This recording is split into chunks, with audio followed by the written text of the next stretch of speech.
Because we're poor, you assumed my mother was a thief? Annie asked, her voice breaking, tears running down her cheeks, but her eyes never leaving the richest man in the room. Richard Hartwell's face hardened, though his voice stayed calm. I am not making a conclusion, he said. I'm only questioning her. Questioning? Annie repeated, looking at the police officer standing beside her mother. Officer Daniel Reed held the cuffs low at his side.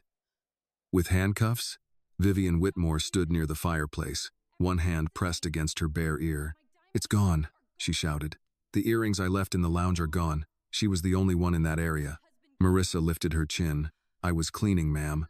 That is what I was hired to do. Vivian pointed at her. Exactly. You were cleaning that room. Annie stepped closer to her mother. We have a duty to clean every part of this house, but that does not give you the right to accuse my mother of stealing. Richard's eyes moved from Annie to Marissa, then to Officer Reed. Young lady, he said, you should step aside. This is an adult matter. Annie almost laughed. An adult matter? She said. You were about to let a police officer take my mother away in front of an entire room of people, and I'm supposed to stand aside because I'm 18? Marissa spoke softly behind her. Annie, baby, don't. That had always been her mother's way.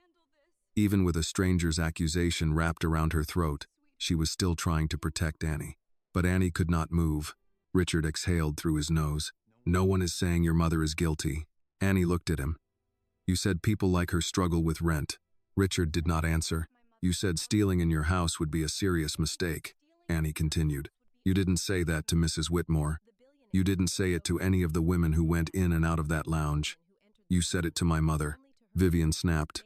Because she had access. So did half the women at this party. Annie said. Did you ask them to open their bags? Did you check their cars? Did you ask if maybe Mrs. Whitmore took off her earrings and forgot where she put them? Vivian's mouth fell open. How dare you? How dare you? Annie shot back. You lost something, and the first person you looked at was the woman cleaning up after you. Annie turned to her. Did you see my mother take them? Vivian froze. I don't need to see it with my own eyes to know what happened. So you didn't see it, Annie said, her voice tightening. You only guessed. A few guests began to whisper. Some looked at Vivian with doubt. Others looked at Annie as if she had forgotten her place. Richard raised one hand, and the grand hall fell silent at once. Enough, he said. Mrs. Whitmore is my guest. Her jewelry disappeared in my home. This woman was the cleaning employee assigned to that area. The police will handle the rest. Marissa went pale. Sir, please check the cameras, she said. Please have someone search the room again. I didn't take anything. I only cleared a few empty glasses. I don't even look at guests' belongings. Richard looked her over from head to toe. His eyes stopped on her worn shoes, the frayed cuffs of her uniform, then returned to her tired face. If you didn't steal anything, he said, his voice low and cold, then you should have no problem going with the police to answer questions. My mother mops your floors, Annie said slowly. My mother clears wine glasses for your guests. My mother works until her back aches to earn every clean dollar she brings home. But you saw her uniform? And you decided she was a thief? Richard frowned. Be careful with your words. Were you careful with yours? Annie fired back. You just insulted my mother in front of this entire room. Officer Reed stepped forward. Miss, please step back. We only need to take her in for a statement. Annie turned sharply to him. For a statement? Or in handcuffs? The officer was silent for 1 second too long. Marissa quickly placed a hand on her daughter's shoulder. Annie, don't. I don't want you getting in trouble. Annie turned back, tears spilling down again. You didn't do anything wrong. I know, Marissa whispered. That's why we let them investigate. Vivian crossed her arms. I don't have all night to stand here and listen to a girl lecture us. I want my earrings back. Annie stared at her. You want your earrings? My mother wants her name. The room went still. Richard said, Miss Brooks, I understand you're upset. You don't understand anything yet, Annie said. That is the problem. Officer Reed lifted the cuff slightly. Mr. Hartwell, do you want me to proceed? Richard hesitated. Richard, Vivian said, this is your home. Annie stepped closer to him. And that is my mother. Before Richard could answer, a small voice came from the staircase. Daddy? Everyone turned. A little girl stood halfway down the stairs in pink pajamas. one hand on the railing, the other holding a stuffed bear by one ear. Her hair was loose from sleep, and her eyes moved from face to face until they stopped on Marissa. Richard's expression changed the moment he saw his daughter. "Lily," he said, his voice softer but strained, "go back upstairs."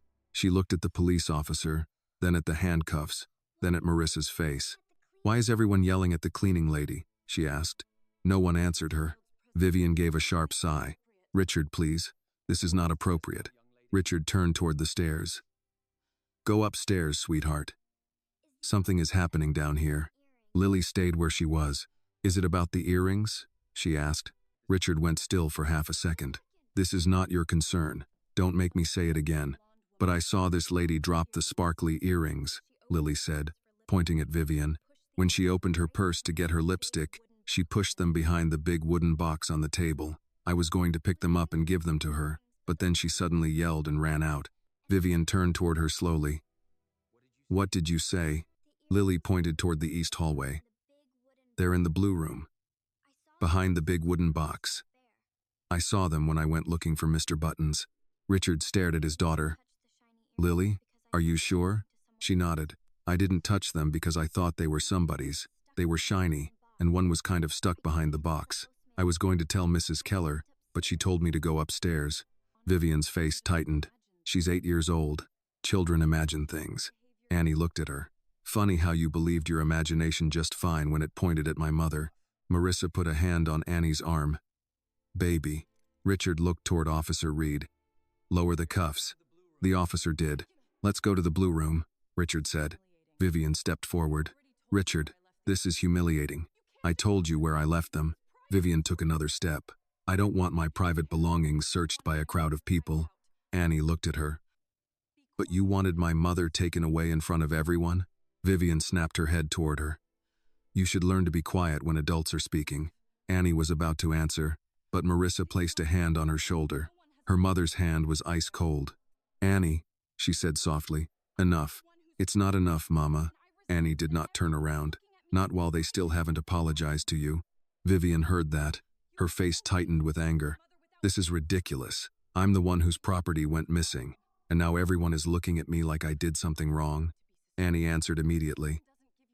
"You did something wrong when you accused my mother without proof. I had the right to be suspicious." "Yes," Annie said, "but you didn't have the right to destroy someone else's name just because she looked poorer than you." Marissa tightened her hand on Annie's shoulder.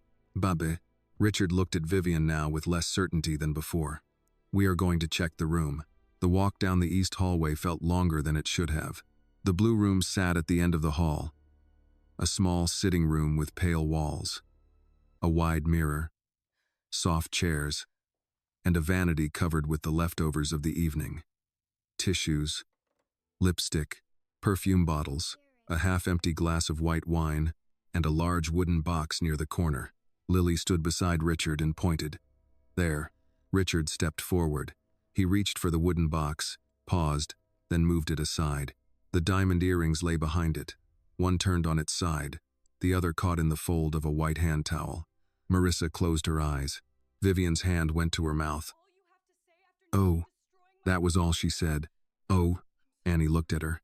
"That's it?" Vivian blinked. "I didn't know they were there." "But you knew my mother took them?" Vivian's cheeks colored. "I was upset." Marissa finally turned to her. "No, ma'am," she said. "A misunderstanding is when you call a person by the wrong name. You called me a thief without using the word." Vivian said nothing. Marissa looked at Richard next. "And you believed her because believing her was easier than seeing me. If Lily's words touched your heart, please like this video. Comment where you are watching from, because someone near you might be watching this story too. And do not forget to subscribe for more heartwarming stories like this." Lily stepped closer to her father and slipped her small hand into his. She looked up at him, not accusing, just confused in the way children are when adults disappoint them without warning. "Daddy," she said softly, "you saw her uniform first."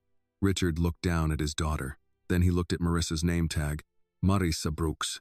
Richard stood with Lily's hand in his and looked at the name tag as though the letters had changed shape in front of him. Marissa Brooks. Not the cleaning lady. Not this woman.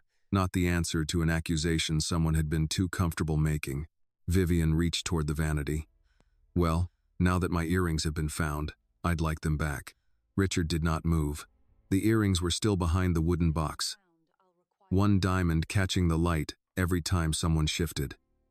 A few minutes earlier, that same shine had been important enough to nearly ruin a woman's life. Now that the truth was turning in another direction, Vivian seemed eager to make the jewelry small again. Annie noticed that too. "You don't get to pick them up and pretend this is over," she said. Vivian's head snapped toward her. "I beg your pardon? My mother was almost taken away by police. You stood there and let it happen. Mr. Hartwell stood there and let it happen. Everybody in that room stood there and watched. So no, you don't get to put those earrings back on and go home like nothing happened." Marissa's hand found Annie's wrist, not to stop her this time, only to steady her. Annie could feel how cold her mother's fingers were. Officer Reed shifted beside the doorway. His hand was no longer near the cuffs, but Annie could still see them on his belt. That was the trouble with certain things. Once seen, they did not disappear just because someone changed their mind. Richard took a handkerchief from his jacket pocket and picked up the earrings carefully. He placed them on the vanity, in plain sight, but did not hand them to Vivian. "Security room," he said. Vivian stiffened. "Richard, surely that isn't necessary." "It is. They were misplaced." Richard looked at her, and Mrs. Brooks was accused. Vivian opened her mouth, then closed it. For the first time that night, she seemed to understand that the room had changed its center. A few guests who had followed them into the blue room were watching her now, not Marissa. The house manager, Mr. Keller, hovered near the door with a tablet pressed to his chest. Richard turned to him. "There are cameras in this room?" "Yes, sir. One in the sitting room and one in the hallway." "And no one checked them?" Mr. Keller swallowed. Mrs. Whitmore was certain, and with the police already here, "You thought wrong," Richard said. The words were quiet, but they landed hard. Mr. Keller lowered his eyes.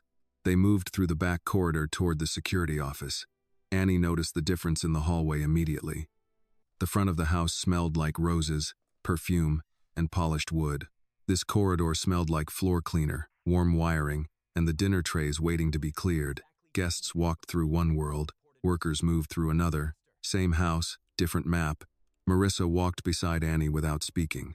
Her shoulders stayed straight, but Annie knew the shape of that silence. Her mother was holding herself together one breath at a time. Annie wanted to say something, anything, but there was no sentence that could undo what had happened. Lily stayed close to Richard, her little hand still in his. Twice, she looked back at Marissa, as if she wanted to apologize, but did not know whether children were allowed to apologize for adults. The security office was small, too small for the number of people trying to fit inside. 6 monitors glowed over a desk, crowded with coffee cups, a radio, and a half-eaten sandwich wrapped in foil. The guard on duty sat up so fast his chair nearly hit the wall. Richard did not waste time. "Pull up the blue room. Start 10 minutes before Mrs. Whitmore reported the earrings missing." "Yes, sir." The guard typed quickly. Timestamps appeared on the screen. The footage was grainy but clear enough. Vivian entered the blue room first. She was still wearing both earrings. She stood at the vanity, phone pressed between her shoulder and ear, speaking with the impatient movements of someone used to being answered quickly. She removed one earring, then the other, and set them near the wooden box. She opened her purse, dug inside, and pulled out a lipstick. Her elbow nudged the earrings. One slid behind the box. The other caught in the fold of a white towel and disappeared from view. Vivian left without looking back. No one said anything. The guard fast-forwarded. Minutes later, Marissa entered with a small trash bag and folded cloths over one arm. She moved the way she always worked. Efficient, careful, invisible on purpose. She collected empty glasses, wiped the side table, replaced a trash liner, straightened a chair, and never went near the vanity. She did not touch the wooden box. She did not touch the towel. She did not touch the earrings. Annie heard someone behind her whisper, "My God." The guard kept playing. Lily came in barefoot, searching under a chair, then behind a curtain. She spotted the shine behind the box and leaned closer. Before she could do anything, Mrs. Keller appeared at the doorway and motioned her out. Lily left. The footage ended. The room sat in the kind of silence that had no place to hide. The camera had done what the adults had refused to do. It had looked, Richard's face was still, but not in the way it had been earlier. Before, his stillness had belonged to control. Now it looked like something inside him had been forced to stand trial. Officer Reed cleared his throat. "Mrs. Brooks, you are not being detained. I apologize for the distress." Marissa turned her head toward him. "Distress?" The officer looked uncomfortable. Marissa's voice stayed level. "You were ready to put cuffs on me in a house where you had not checked a single camera." "I was responding to a complaint, ma'am." "You were responding to money," Annie said. "Annie," Marissa said softly. "No, Mama, he was." Mrs. Whitmore said something was stolen. Mr. Hartwell believed her. And suddenly your word weighed less than everybody else's. Officer Reed did not answer. Richard turned to Marissa. "Mrs. Brooks, I was wrong." Marissa looked at him for a long moment. "Yes," she said, "you were." He seemed to expect more. Maybe tears. Maybe gratitude for the correction. Maybe the kind of forgiveness people with power often expect once they stop doing harm. Marissa gave him none of that. Richard drew a slow breath. "I should have checked before allowing this to go so far." Annie looked at him. "Before allowing it?" His eyes moved to her. "You didn't just allow it," she said. "You let it." The word struck him cleanly. His jaw tightened, then loosened. He looked toward the screen, at the frozen image of Marissa doing her work. Head slightly lowered. Hands moving with care in a room where everyone had later decided carelessness belonged to her. Vivian folded her arms. This was an unfortunate misunderstanding. Marissa turned to her again. "No, ma'am. A misunderstanding is when you call a person by the wrong name. You called me a thief without using the word." Vivian's face hardened, but she said nothing. Marissa looked back at Richard. "And you believed her because believing her was easier than seeing me?" Lily leaned against her father's side. "Daddy," she said softly. "You saw her uniform first." Richard looked down at his daughter, then at Marissa's name tag again, as if those words had followed him into the room and would not leave. Marissa Brooks. Annie saw the moment he understood that reading a name after hurting someone was not the same as knowing it before. That was the first honest thing that had happened inside him all night. And even then, it was not enough. Vivian reached for the earrings lying in Richard's handkerchief. "May I have my property now?" Richard did not give them to her. He looked at Officer Reed. "Document the footage first." Vivian stared at him. "You cannot be serious." "I am. It was an accident." "No," Annie said, her voice quiet now. "Dropping them was an accident. Accusing my mother was a choice." No one corrected her. For the first time that night, no one dared. Richard's order changed the room more than an apology had. Officer Reed stepped closer to the monitor and asked the security guard to replay the footage from the beginning.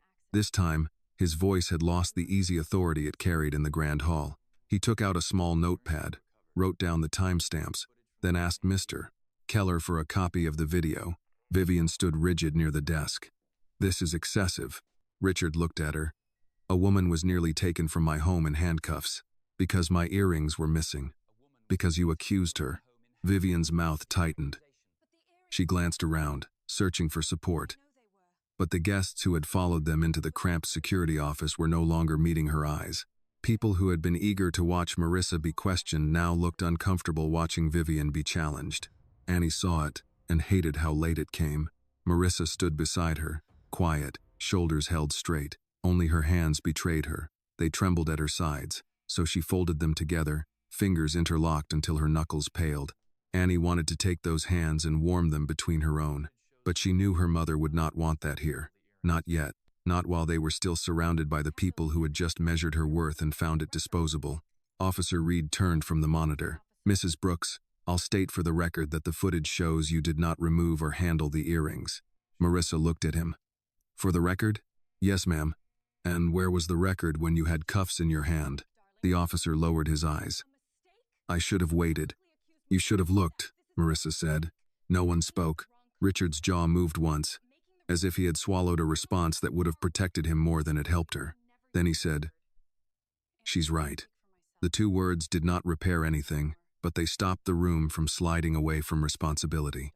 Vivian gave a brittle laugh. "Fine, she didn't take them. I was mistaken. Is that what everyone needs to hear?" Annie turned to her. "No." Vivian stared. "No?" "No," Annie said. "That's what you say when you pick up the wrong coat from a closet." You didn't just make a mistake. You pointed at my mother and made the room believe she was a criminal. I never used that word. You didn't have to. Marissa touched Annie's arm again. This time the touch was gentle, almost tired. Let me, baby. Annie stepped back. Marissa looked at Vivian, then at Richard, then at the few guests crowded near the doorway.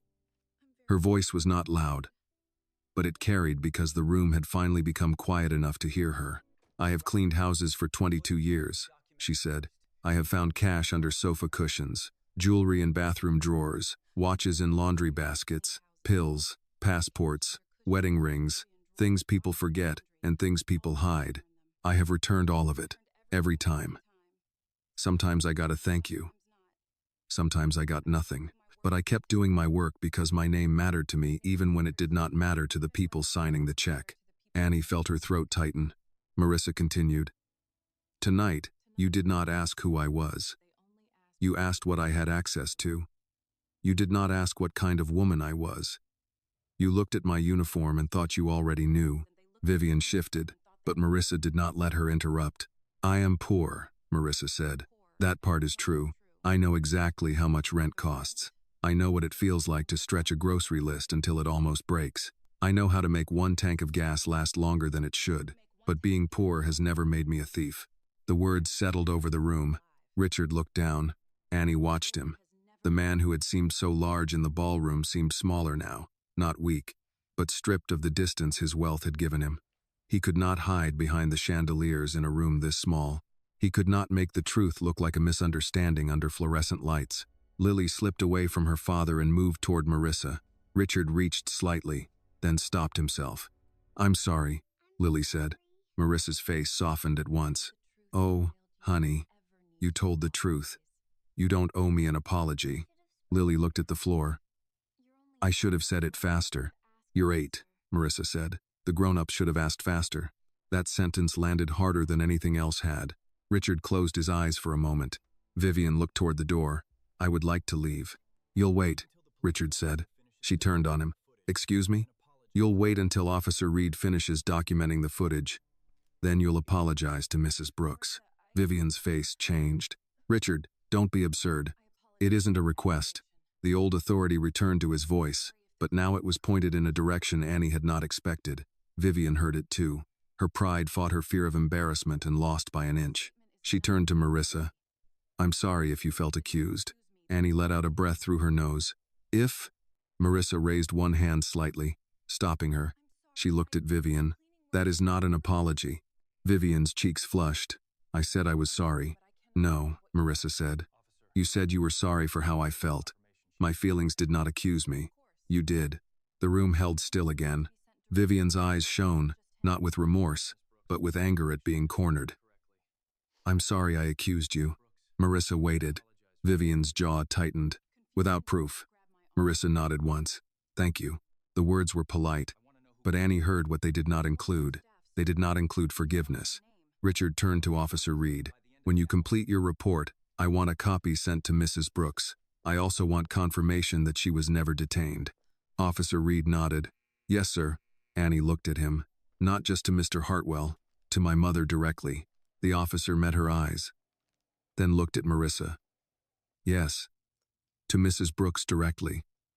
For the first time that night, someone said her mother's name like it belonged in the room. Mr. Keller cleared his throat. Mrs. Brooks, I'm deeply sorry for the confusion. Marissa looked at him. Confusion did not grab my arm. His face went red. Richard turned sharply. Who grabbed her? Mr. Keller hesitated. Marissa answered. One of your staff.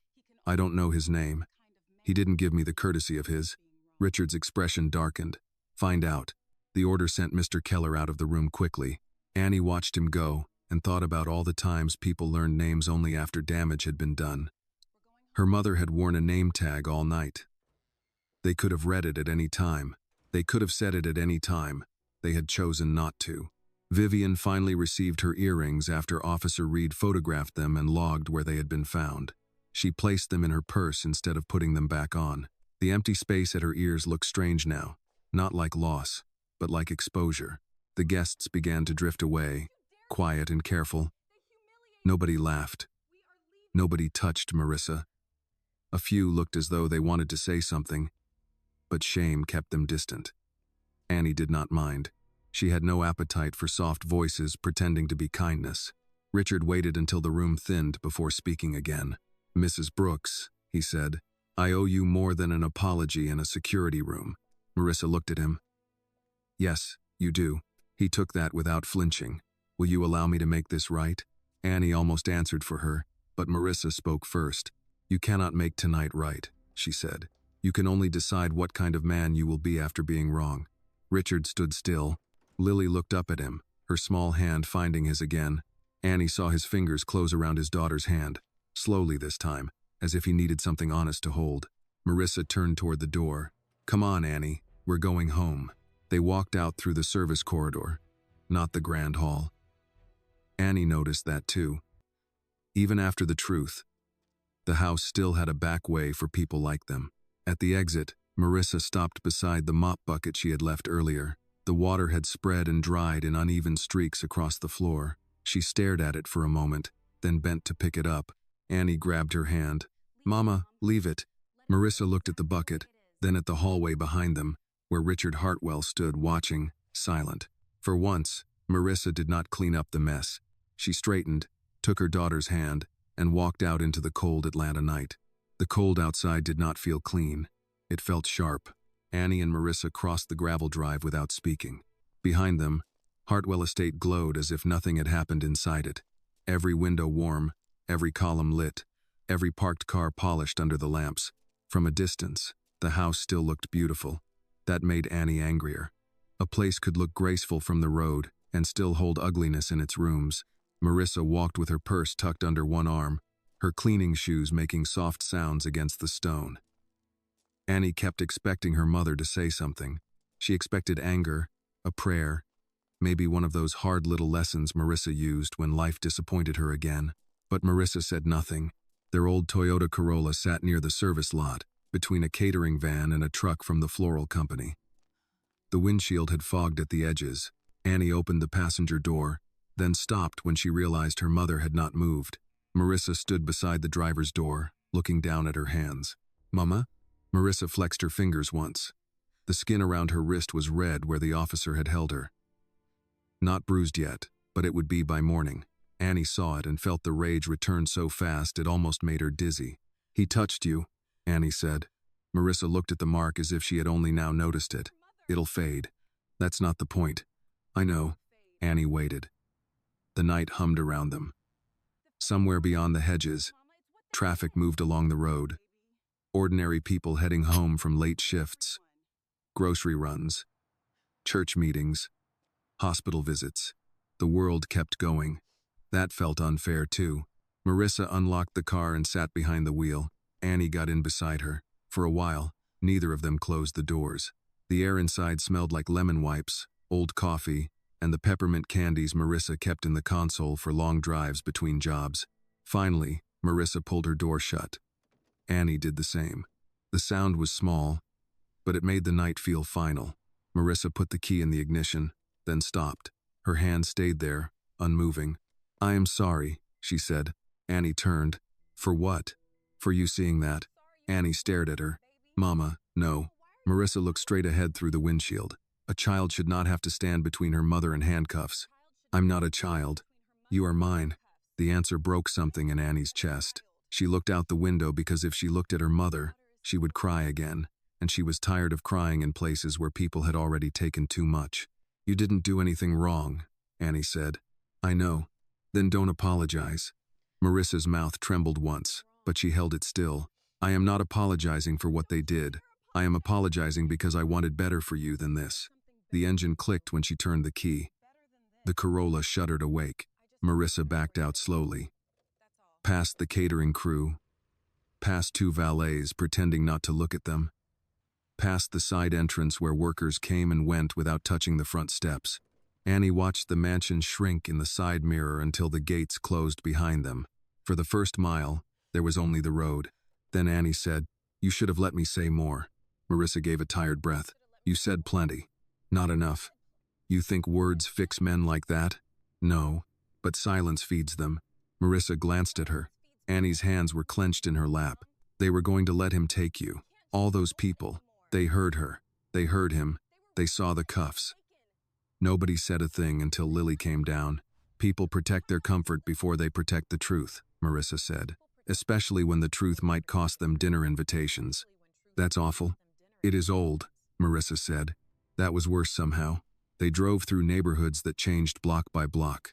Manicured lawns gave way to gas stations with flickering signs, late-night chicken places, small churches with letterboards, barber shops closed behind metal grates. Atlanta had always been like that to Annie. Stitched together from wealth and work, memory and neglect. New glass towers rising not far from streets where grandmothers still swept their porches at sunrise. At a red light, Annie looked at her mother's hands on the wheel. Those hands had cleaned homes in Buckhead, offices downtown, rental houses near Decatur, and medical clinics where Marissa came after hours so no one would see who made the rooms ready for the next day. Those hands had packed school lunches, braided Annie's hair, sewn buttons on second-hand coats, counted cash at the kitchen table. Tonight, strangers had looked at those same hands and imagined theft. "Do you think he meant it?" Annie asked. "Who?" "Mr. Hartwell. When he said he owed you more than an apology." Marissa did not answer right away. "That man is used to making problems disappear," she said at last.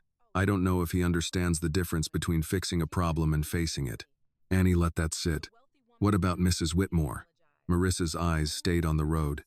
She understood exactly what she did. She said sorry. "No," Marissa said. She surrendered a sentence because the room left her no place to stand. Annie almost smiled despite everything.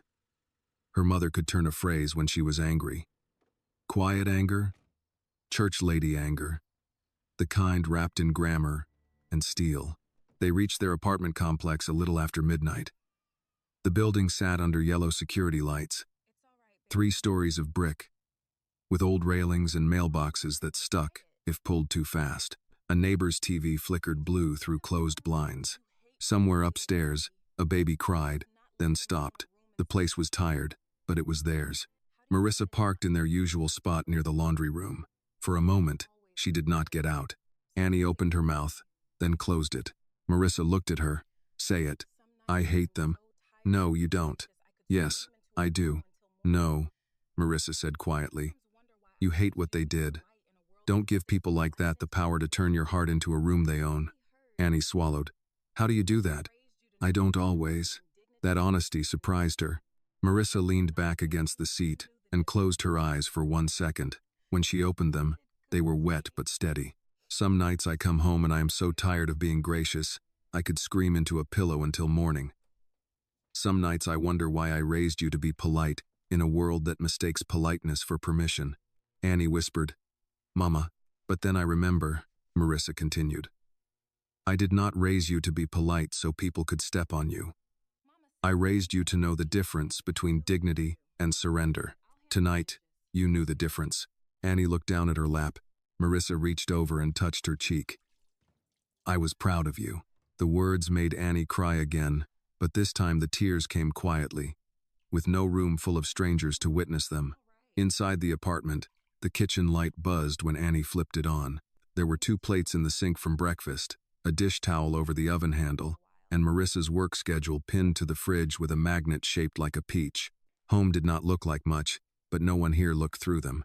Marissa took off her shoes by the door and winced. Annie noticed. "Sit down," she said. "Annie, sit down, Mama." Marissa gave her a look, then obeyed.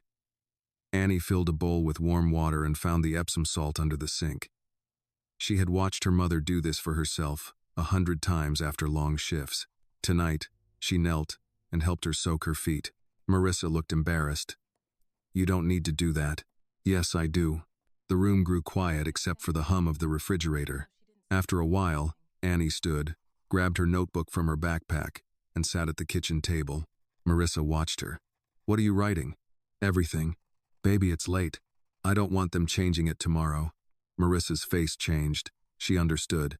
Annie opened to a blank page. Her hand shook at first, then steadied. Hartwell Estate. 11:43 p.m. Vivian Whitmore accused Marissa Brooks without seeing her take anything. Richard Hartwell said, People like her struggle with rent. Officer Reed had handcuffs in his hand. Lily Hartwell saw the earrings behind the wooden box. Camera confirmed Mama never touched them. She paused, then added one more line. My mother did not steal a thing, but tonight they tried to take her name. Marissa read it from across the table. She did not tell Annie to stop. Outside, a car passed slowly through the parking lot. Somewhere in the building, pipes knocked behind the walls. Annie kept writing until the page was full, because truth, she was beginning to understand, needed witnesses. And when a room full of adults decided not to be witnesses, somebody had to write it down. By morning, Annie's hand ached from writing. She had filled 6 pages before the sun came up. Not because there was that much mystery left, but because every time she tried to stop, another detail returned to her. Vivian's hand pressed against her bare ear, Richard's voice when he said people like you, Officer Reed's fingers around the cuffs, the way her mother closed her eyes when the earrings were found, as if innocence had arrived too late to feel like relief. At 6:15, Marissa was already dressed for work. Annie found her in the kitchen, buttoning the same blue uniform she had worn the night before. It had been washed by hand and hung over the shower rod for a few hours, but the cuff was still frayed, and the collar still looked tired. Marissa pinned her name tag on straight. Marissa Brooks. Annie stared at it. You're going in? Marissa did not look up. Mrs. Alvarez needs her office cleaned before noon. You slept 2 hours. I've worked on less. That doesn't make it right. No, Marissa said. It makes it Tuesday. Annie stood by the table, notebook still open behind her. The kitchen smelled like instant coffee and toast. Outside, someone's truck coughed to life in the parking lot. It should have been an ordinary morning. That was the insult of it. How the world expects an ordinary from people who had been wounded the night before. You should call out, Annie said. Marissa poured coffee into a travel mug. And say what? That a rich woman misplaced earrings and a rich man insulted me. So now my rent can wait? Mr. Hartwell said he'd make it right. Marissa gave her a look. And you believed him? Annie hesitated. Marissa nodded as if that was answer enough. Powerful men say many things when their daughters are watching. The sentence stayed in the kitchen after she said it. Annie closed the notebook. Then, let me come with you. No. Mama. No, you have school. I can miss one day. You will not miss school because somebody else forgot how to treat us. Annie hated when her mother's pride sounded like a locked door. You're acting like nothing happened. Marissa stopped. Her hand rested on the counter. For a moment, Annie saw the weight of the night settle over her shoulders again. I am acting like everything happened, Marissa said. That is why I'm going to work. Annie did not understand. Marissa turned to face her. They wanted me to look ashamed. They wanted me to leave that house smaller than I entered it. If I hide in this apartment today, they get a piece of what they wanted. That's not hiding. That's resting. Marissa softened. I'll rest when I can afford to. The words were practical, not bitter. That made them hurt more. Before Annie could answer, Marissa's phone buzzed on the counter. She looked at the screen. The name made her face go still. Peachtree Premier Cleaning. Annie knew the company.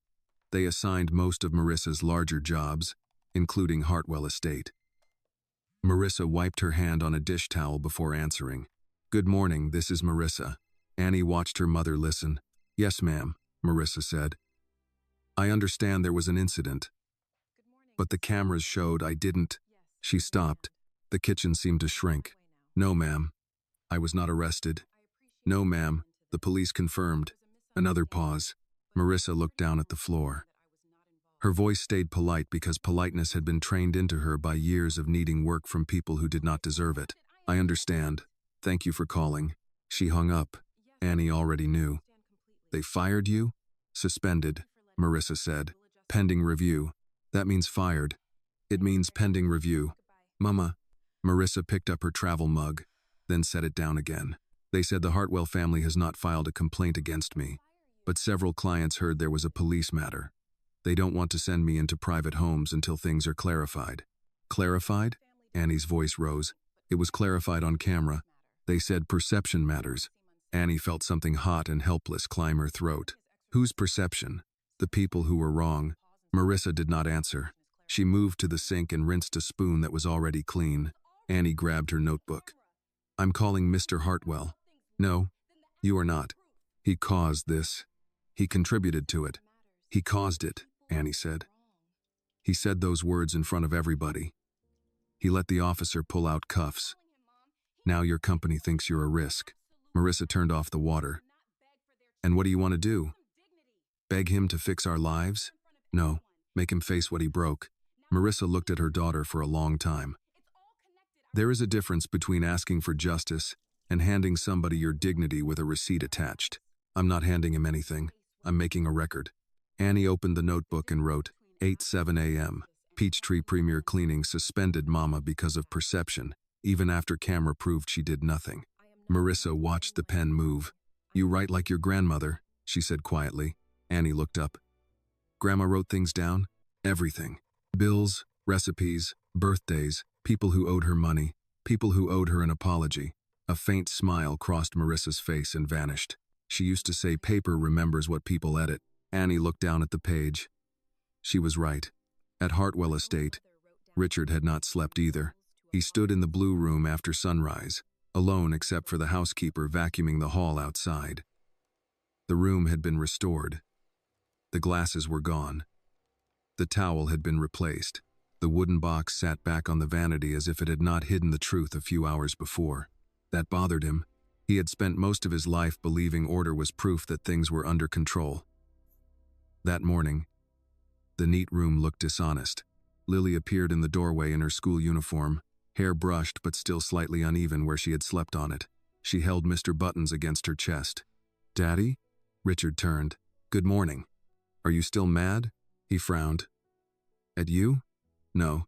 At Mrs. Brooks? No. At the lady with the earrings? Richard looked at the wooden box. I'm not sure what I am. Lily walked in. Mrs. Brooks looked sad. Yes. Annie looked mad. She had reason to be.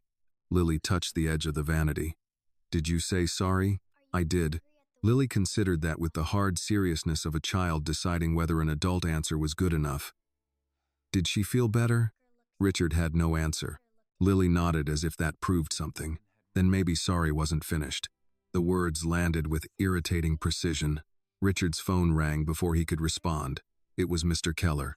Sir, the house manager said, voice tight. Peachtree Premier Cleaning has called. They've suspended Mrs. Brooks from assignments pending review. Richard closed his eyes. Lily looked up at him. What happened? Richard did not answer her right away. He looked around the blue room, at the restored furniture, the clean vanity, the absence of evidence. He thought of Marissa's name tag. He thought of Annie saying, you let it. Then he said to Mr. Keller, get me the owner of Peachtree Premier Cleaning. Not a manager. The owner.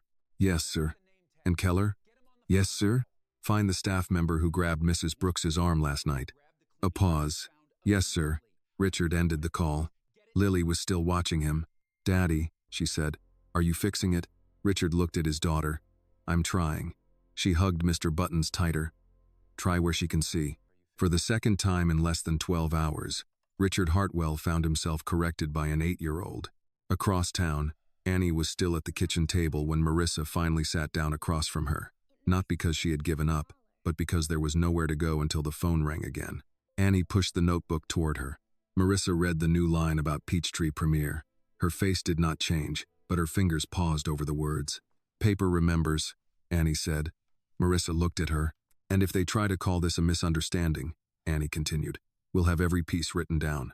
Marissa closed the notebook gently and placed her palm on top of it. Then write this too, she said. Annie picked up the pen. Marissa's voice was quiet, but steady. Being cleared is not the same as being restored. Annie wrote it exactly. Neither of them knew Richard Hartwell was already on the phone, learning how far a false accusation could travel before the truth had even put on its shoes. The call from Richard Hartwell came at 9:22. Marissa looked at the phone as if it had made a threat. Annie saw the number on the screen and straightened in her chair. Don't answer if you don't want to, Annie said. Marissa watched it ring once more. Then she picked it up. This is Marissa Brooks. Annie could hear only Richard's voice, as a low murmur through the speaker, formal and controlled. Her mother listened without blinking. Yes, Marissa said. They called me. Another pause. No, Mr. Hartwell. I do not need you to be angry on my behalf. I needed you to be careful last night. Annie looked down at the notebook. She wanted to write that down, but it felt too private while her mother was still speaking it. Marissa listened again. I understand what you're offering, she said, but I don't want my job back because a billionaire scared somebody over the phone. I want my name cleared because I did nothing wrong. Richard said something longer this time. Marissa's face changed slightly, not softened, not yet, but the hard line at her mouth loosened by a fraction. I'll consider it, she said. No, I'm not promising anything. You can send it in writing. She hung up. Annie leaned forward.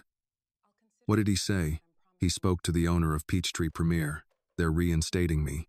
That's good. Marissa gave her a look. It is not good. It is late. But still, he also said he wants to send a written statement to everyone who was at that party. Staff, guests, security. He wants the video preserved. He asked if I would allow him to issue a formal correction. Annie sat back. That sounds like what we wanted. It sounds like what he should have done before I lost a morning of work and half my peace. Annie could not argue with that. Marissa rubbed her wrist where the red mark still showed. He asked if he could come by. Annie's eyebrows lifted. Here? I told him no. Good. Marissa looked at her. Annie hesitated. Or maybe not good. I don't know. Do you want him to? I want a lot of things, Marissa said. Most of them start with last night not happening. That ended the conversation for a while. Annie should have gone to school.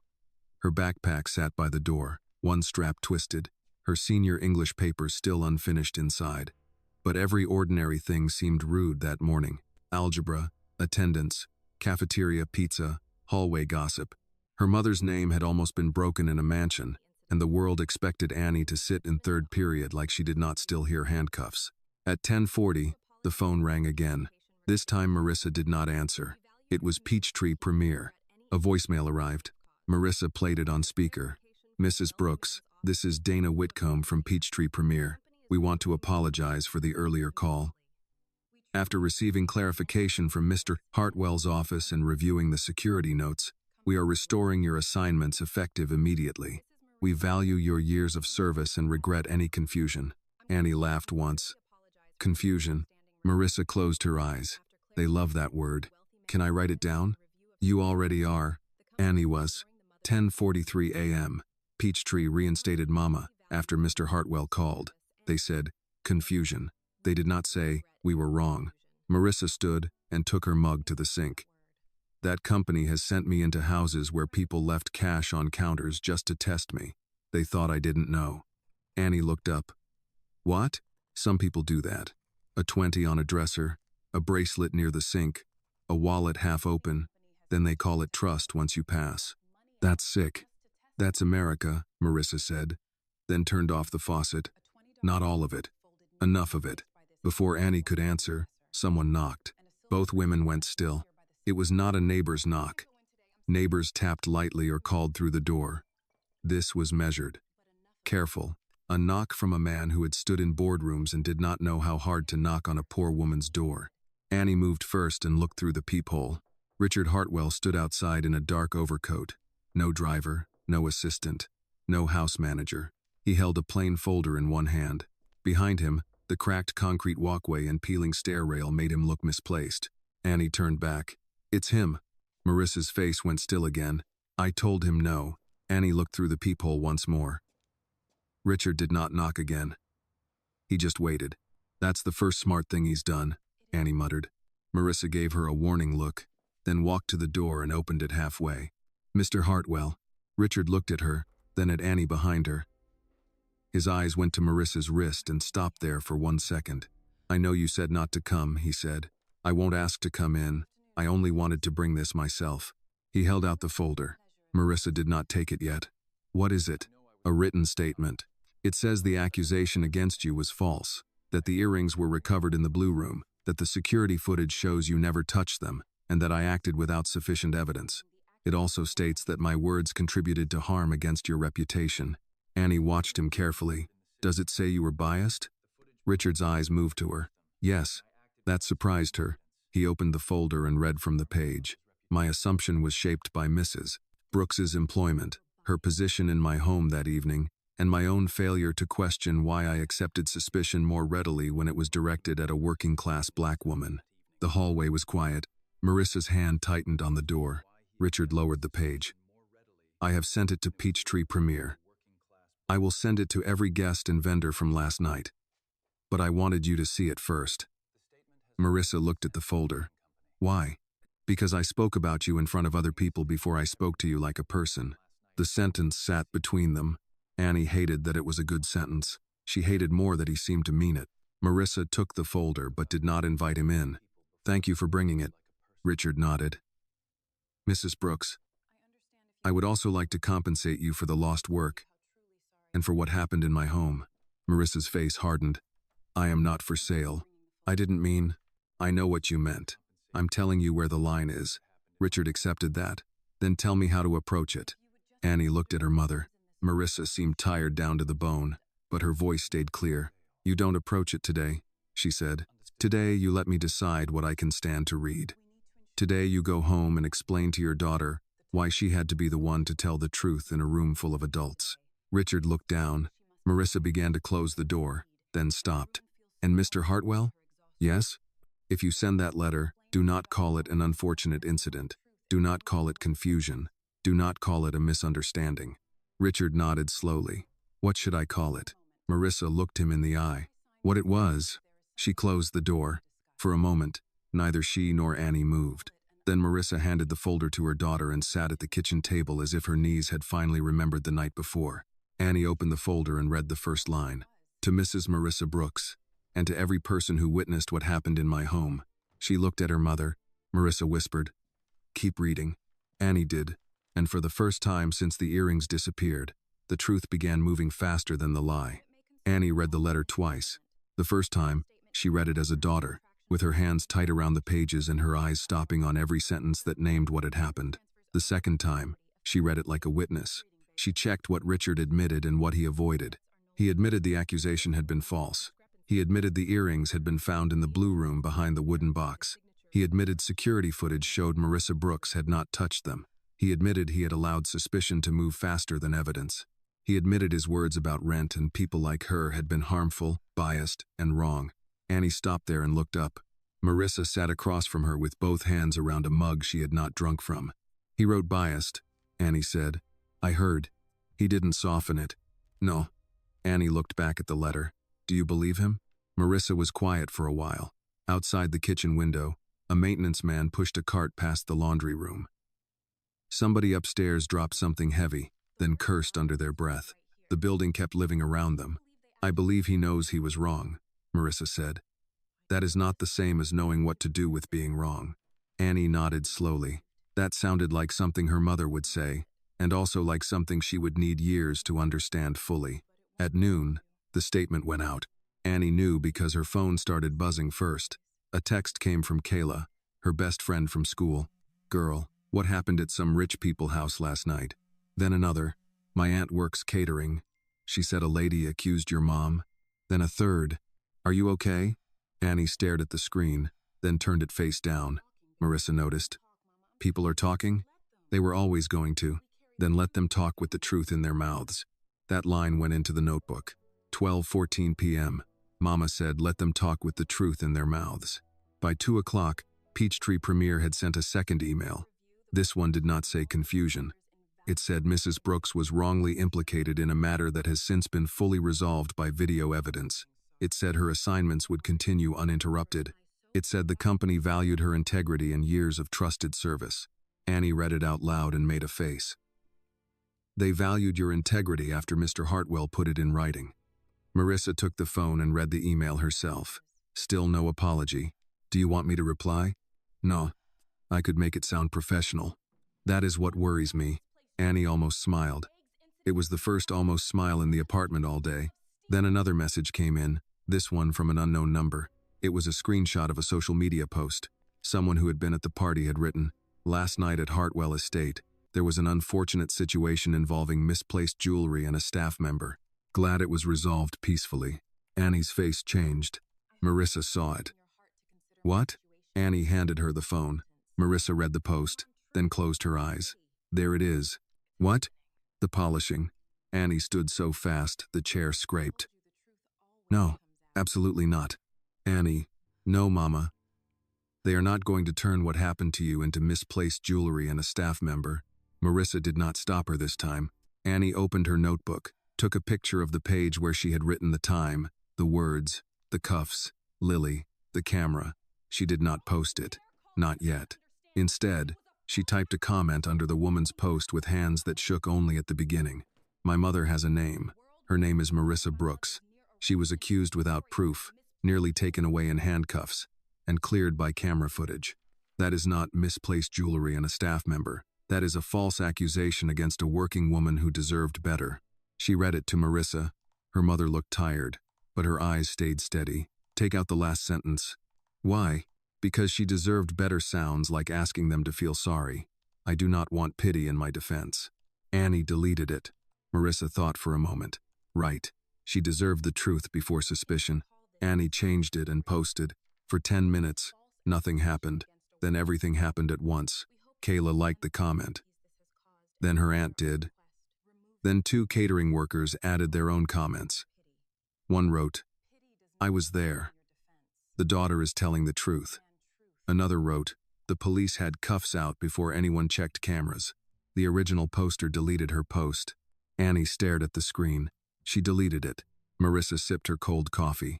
Some people only like peace when it protects them. At Hartwell Estate, Richard saw the deleted post because Lily's nanny, Mrs. Keller, showed it to him with trembling hands. I thought you should know, sir, she said. Richard read Annie's comment twice. She deserved the truth before suspicion. He placed the phone on his desk and rubbed his forehead. Across from him, Mr. Keller stood stiffly, still waiting to report what Richard had asked for earlier. Did you find out who grabbed Mrs. Brooks's arm? Richard asked. Yes, sir. One of the temporary floor supervisors, Mark Ellison. He said he was trying to keep her from leaving before the police arrived. Had she tried to leave? No, sir. Richard looked up. Mr. Keller swallowed. She was standing beside the mop bucket. Richard leaned back in his chair. The office around him was paneled in dark wood, lined with awards, framed newspaper covers, photographs of ribbon cuttings and charity dinners. In one picture, Richard was shaking hands with the mayor. In another, he stood at a fundraiser for working families. He looked at that one for too long. Terminate Ellison from any Hartwell event list, he said, and send Mrs. Brooks a written account of that decision. Yes, sir. No vague language. Say why.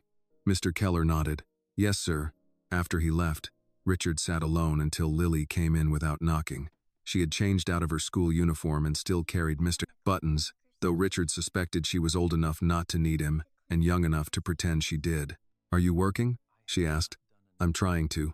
On Mrs. Brooks? Richard turned his chair toward her. Yes. Lily climbed onto the visitor chair, legs too short to reach the floor. Did she say thank you? No. Why? Because I have not done enough to be thanked. Lily seemed to accept that. Can I write her a note? Richard blinked. You want to? Yes. I want to tell her I'm sorry the grown-ups were slow. Richard looked at his daughter for a long moment. I think she would appreciate that. Lily frowned. Appreciate means like, but quieter? Despite himself, Richard breathed out a small laugh. Something like that. Lily nodded. Then I'll write it. That evening, Annie and Marissa were eating grilled cheese sandwiches at the kitchen table when another knock came. This one was lighter. Marissa opened the door to find a driver holding an envelope and a small folded note. No signature required, ma'am, he said. Mr. Hartwell asked that these be delivered directly to you. Marissa took them and closed the door. Inside the envelope was a second statement.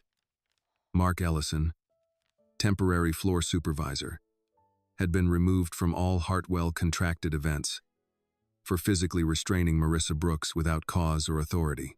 Marissa read it once and set it down. The folded note was written in uneven pencil. Dear Mrs. Brooks, I am sorry the grown-ups did not look first. You have a pretty name. I should have said it. From Lily Hartwell. Marissa covered her mouth with one hand. Annie read the note over her shoulder and felt her anger shift. Not disappear, but make room for something else. She's a good kid, Annie said. Marissa nodded. Yes, she is. Annie picked up her notebook and wrote Lily's sentence carefully. The grown-ups did not look first. Then beneath it, she added one of her own. That is how injustice starts. Not always with hate. Sometimes with people deciding they already know where to look. The next morning, Annie went back to school because Marissa stood in the kitchen doorway and made it clear that justice did not excuse truancy. "You have first period English," Marissa said, holding out Annie's backpack. "Mama, I barely slept." "Neither did I." "That's not an argument. It is when I'm still going to work." Annie took the backpack but did not put it on. "What if people ask?" "They will." "What do I say?" Marissa leaned against the doorframe. Her uniform was clean, her name tag straight, her shoes polished, as well as old shoes could be polished. The red mark on her wrist had faded but not disappeared. "You say the truth," she said. "Not more than you owe, not less than you need." Annie looked at her mother for a long moment. "Are you scared to go back?" Marissa smiled without humor. "Of course. Then why are you acting like you're not?" "I'm not acting. I'm choosing." That answer followed Annie all the way to school. By second period, everyone knew enough to know something. That was how stories traveled in high school. They arrived without facts, wearing confidence.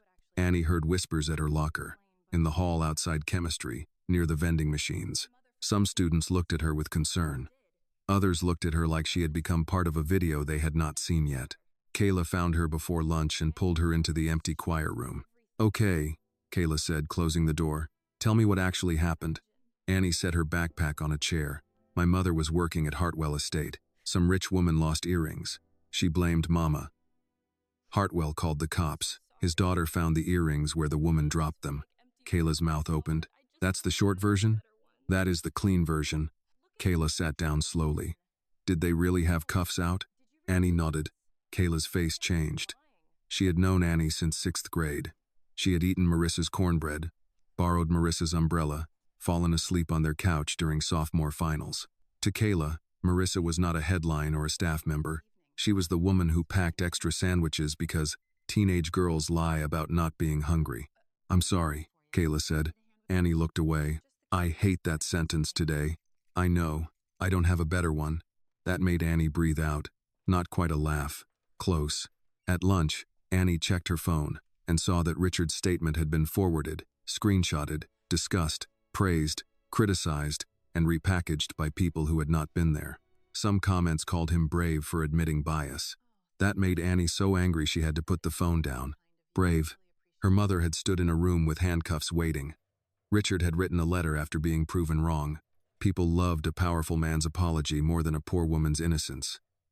Annie wrote that down in the margin of her notebook and underlined it twice. Across town, Marissa returned to work at an office building off Peachtree Street, not Hartwell Estate, not yet. A small accounting firm with beige walls, glass partitions, and employees who left coffee rings on desks. She clocked in at 5:03 p.m. The woman at the front desk smiled too brightly. "Marissa, good to see you." Marissa nodded. "Good evening, Miss Janet." There it was, that tightness in the woman's face, the knowledge, the desire to be kind without knowing how.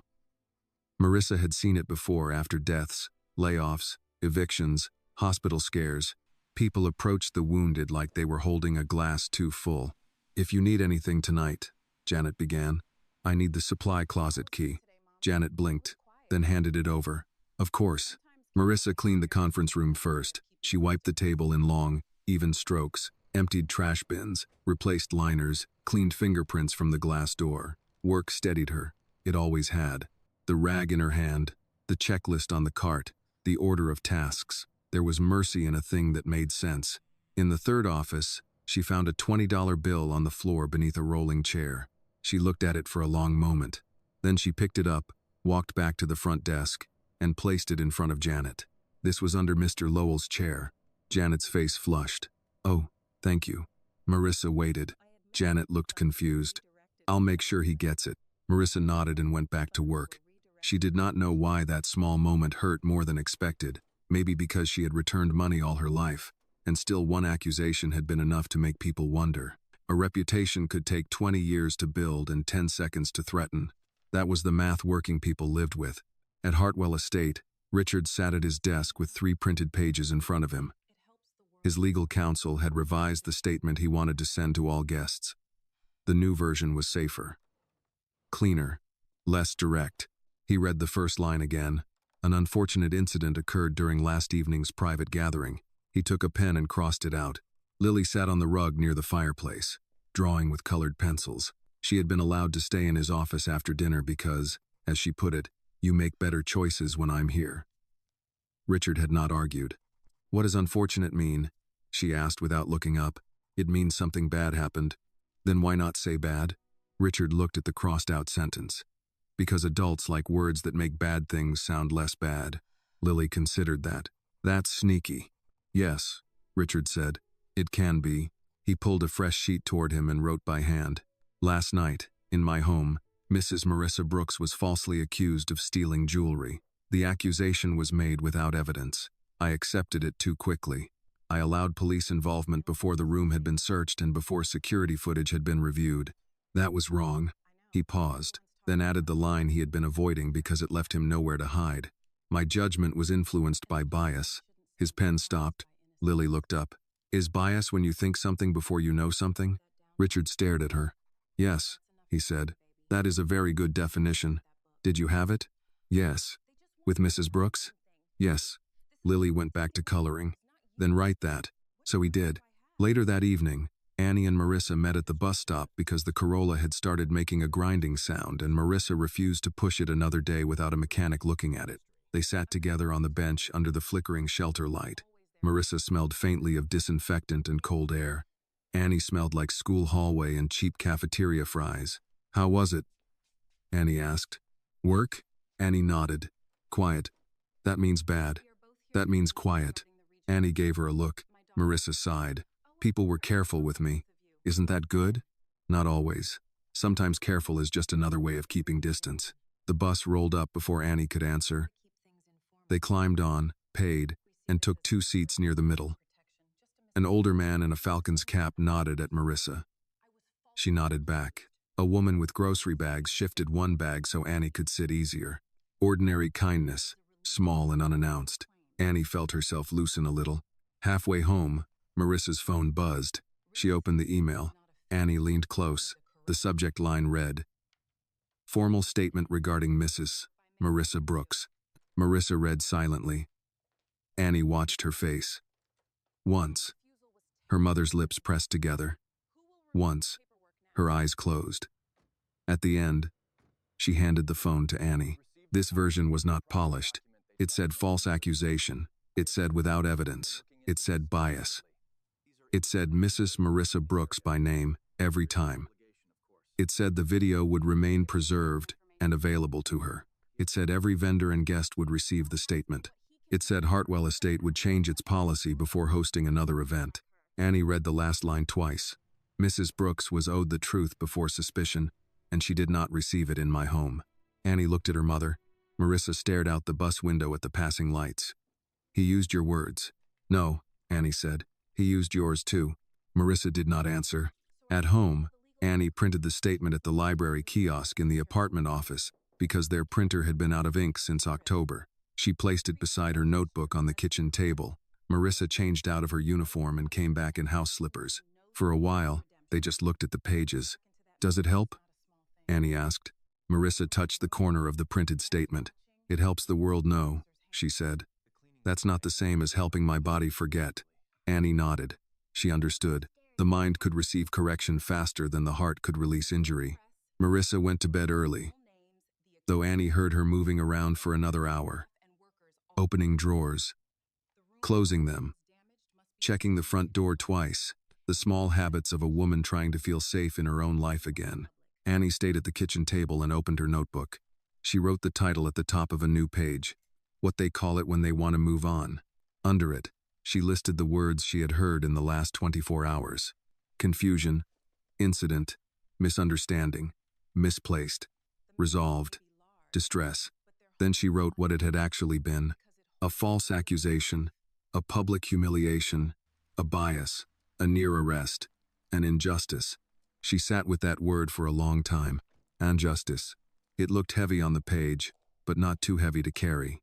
Not if she kept writing, not if her mother kept standing, not if, somewhere across the city, a little girl with a stuffed bear was teaching a billionaire how to say the thing plainly. Annie closed the notebook only after she added one final sentence. "Justice does not begin when powerful people feel sorry. It begins when they stop choosing softer words for the harm they caused. By Friday morning, Richard's statement had reached more people than Annie expected. It moved through email inboxes, staff group chats, vendor lists, church circles, and neighborhood conversations. It reached a woman who had worked coat check at Hartwell Estate. It reached a bartender who had watched the officer take out the cuffs. It reached 2 caterers who admitted they had seen Marissa standing alone afterward but had been too afraid of losing work to speak. It even reached Mrs. Alvarez, one of Marissa's regular clients, who called before breakfast and said, "Marissa, I saw the letter. I am sorry that happened to you." Marissa thanked her. Then she hung up and sat at the kitchen table without touching her toast. Annie watched her. That sounded like a real apology. It was close. Close? Marissa picked up the toast, then set it down again. A real apology does not sound surprised that you are innocent. Annie wrote that down before her mother could tell her not to. Marissa noticed and sighed. "You're going to fill that whole notebook. I have 2 more. That worries me. It should worry them." For the first time in days, Marissa smiled a little. It did not last long, but Annie saw it and held on to it. The smile disappeared when another message came in. This one was from Peachtree Premier Cleaning, asking Marissa to stop by the office before her next assignment to review next steps. Annie read the text over her shoulder and felt her jaw tighten. "Next steps?" she said. "They already reinstated you. They want me to sign something." "How do you know?" "Because people with offices love paper when paper protects them." Annie stood. "I'm coming." "No. Mama. No. You have school. It's Saturday tomorrow. I can miss one Friday afternoon." Marissa looked at her. "You are not missing school to watch grown people disappoint you in fluorescent lighting. That is very specific. I've had experience." Annie did go to school, but she did not stay long in spirit. All morning, her mind sat in Peachtree's office beside her mother. In history class, while Mr. Rollins talked about reconstruction and broken promises, Annie copied dates from the board and thought about how every generation had its own vocabulary for the same old insult. Back then, people called it order. Last night, they called it suspicion. This week, they called it confusion. At lunch, Kayla slid into the seat across from her. "You look like you're about to fight a vending machine. My mom has to go to Peachtree after school. Want me to come?" Annie looked up. "You'd do that?" Kayla opened her bag of chips. "Your mom once drove me home in a thunderstorm and gave me socks because my shoes were wet. I owe her at least one corporate hallway." Annie laughed despite herself. After school, Kayla came with her to Peachtree Premier's office, a low brick building near a strip mall with a dentist, a tax preparer, and a place that sold uniforms for nurses and security guards. Marissa was already there, sitting in the waiting area with her purse on her lap and her work shoes planted squarely on the floor. She looked at Kayla. "You too?" Kayla sat down beside Annie. "Moral support, Miss Brooks." Marissa shook her head, but her eyes softened. "Lord, give me patience with teenagers." Dana Whitcomb, the regional manager, came out 5 minutes later. She was a white woman in her 50s with a smooth bob haircut and a smile that had been trained to survive complaints. She looked surprised to see Annie and Kayla. "Mrs. Brooks, we only need you." "My daughter stays," Marissa said. Dana's smile held, but just barely. "This is an internal employment matter. It became a family matter when your company suspended my mother after she was cleared on camera," Annie said. Marissa gave her a look. Annie folded her hands in her lap and said nothing more. Dana led them into a small conference room with a fake plant in the corner and a framed sign that read, "Excellence through Trust." Annie looked at the sign, then opened her notebook. Dana noticed. "Is that necessary?" "Yes," Annie said. Marissa almost smiled again. Dana placed a document on the table. "Mrs. Brooks, first, we want to say we deeply regret the distress caused by the temporary pause in your assignments." "Temporary pause," Annie repeated under her breath. Marissa touched her knee under the table. Dana continued, "We value you. You've been with us for 11 years. However, given the public nature of the incident, we need to make sure everyone is protected moving forward." "Protected from what?" Marissa asked. Dana folded her hands. "From misunderstanding." Annie's pain stopped. Marissa leaned back slightly. "Miss Whitcomb, I need you to listen carefully. I will not sign anything that says I was involved in a misunderstanding. I was falsely accused. There is a difference." Dana's smile thinned. The language is standard. So was the way you suspended me, Marissa said. That did not make it right. Dana glanced at Annie's notebook, then back to Marissa. The form simply states that Peachtree Premier is restoring your assignments, and that all parties agree not to pursue further claims related to the incident. Annie looked up. So it's a release. Dana's eyes shifted to her. It's a standard acknowledgement. It says she gives up claims. Annie, Marissa said softly. No, Mama, that's what it says. Dana stiffened. Are you an attorney? No, I can read. Kayla coughed into her hand. Marissa picked up the document and read it slowly. Annie watched her mother's face grow calmer, which meant angrier. When she finished, she placed the paper back on the table. I won't sign this. Dana's tone cooled. Mrs. Brooks, refusing to complete paperwork may complicate your reinstatement. My reinstatement was not a favor, Marissa said. It was a correction. Dana was quiet. Annie wrote that down. Marissa stood. You can send any future paperwork to me by mail. I'll have someone review it. Dana stood too. Mrs. Brooks, I would hate for this to affect your assignments. Marissa looked at her. You already let it affect my assignments. The room went still. Then Marissa picked up her purse. Come on, girls. They walked out without another word. In the parking lot, Kayla let out a breath. Miss Brooks, respectfully. That was terrifying. Marissa unlocked the Corolla. Good. Annie looked at her mother across the roof of the car. Who's going to review the paperwork? Marissa sighed. I was hoping you wouldn't ask that until we got home. At that moment, a black sedan pulled into the lot. Richard Hartwell stepped out, not with the confidence of a man arriving to take over, but with the caution of someone entering a place where he had not been invited. Annie's whole body tensed. Did you call him? Marissa frowned. No. Richard approached slowly. Mrs. Brooks. Marissa held her ground.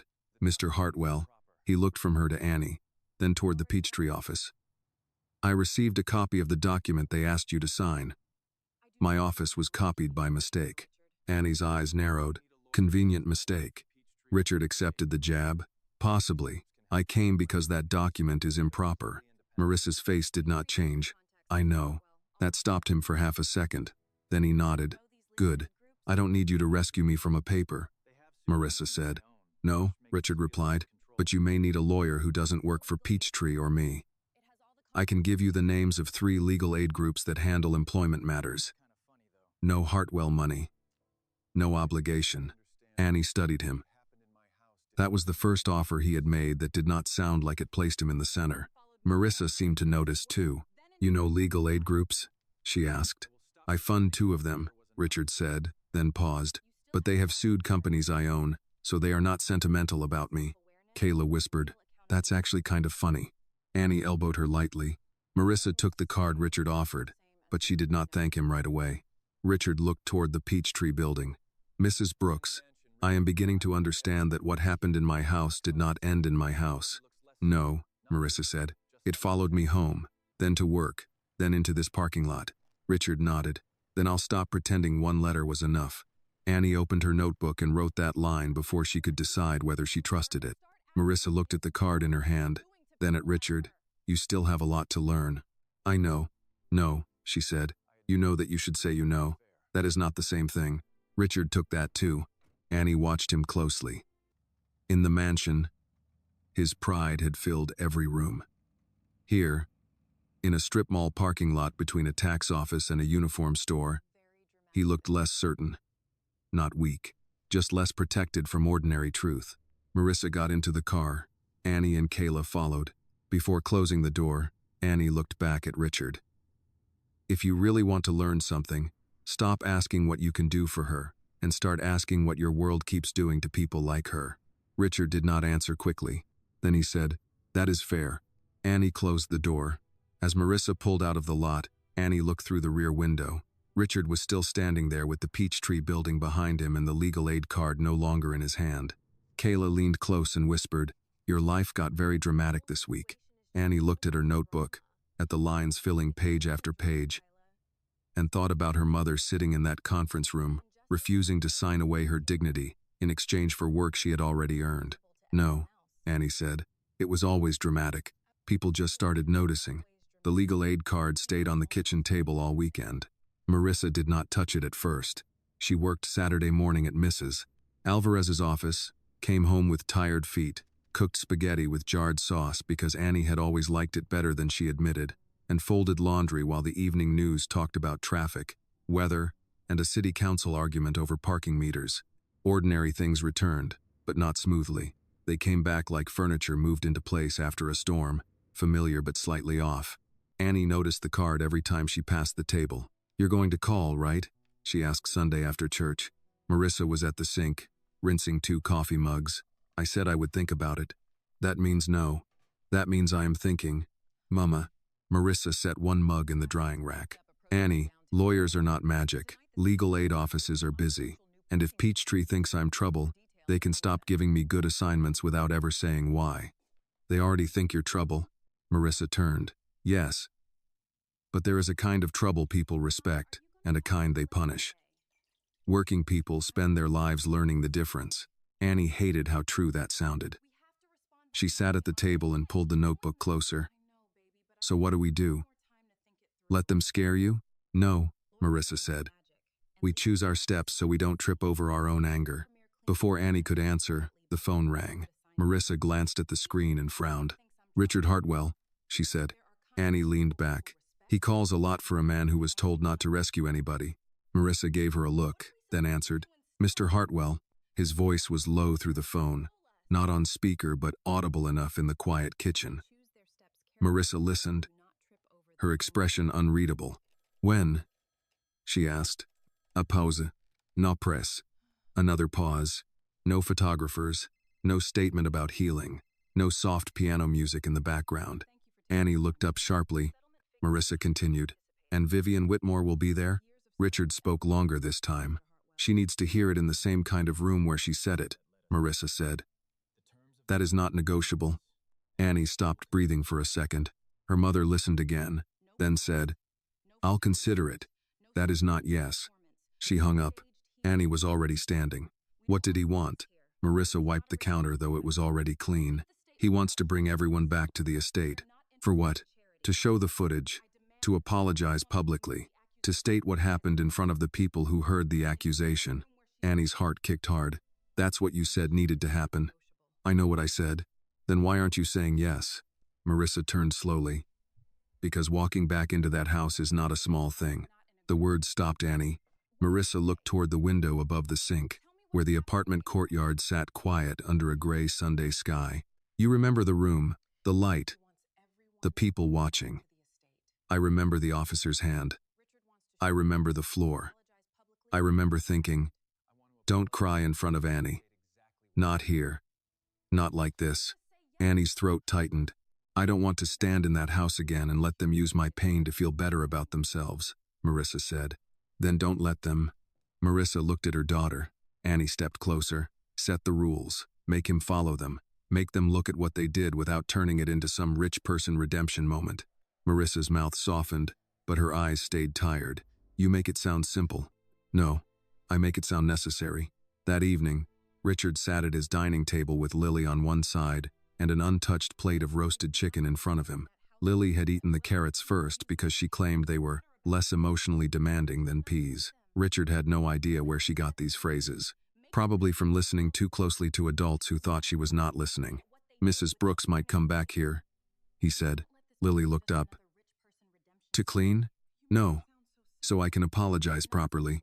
Lily considered him over her fork. "You already said sorry." "I said it in a small room after the truth had cornered me." "That doesn't count?" "It counts," Richard said. "It just doesn't cover the whole debt." Lily pushed a pea around her plate. "Will Annie come?" "I assume so."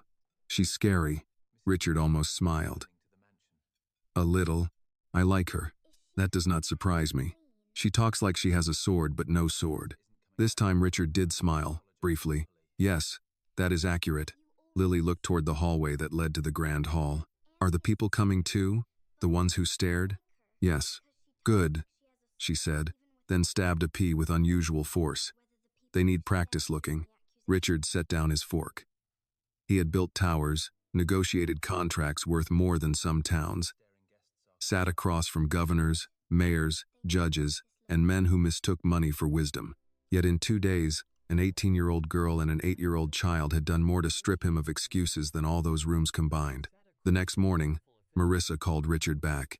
Annie stood beside her at the kitchen table, notebook open. Marissa said, "I'll come under conditions." Richard must have asked what they were, because Marissa began listing them without glancing at Annie. No press. No outside photographer. No charity language. No one uses the words incident, confusion, or misunderstanding.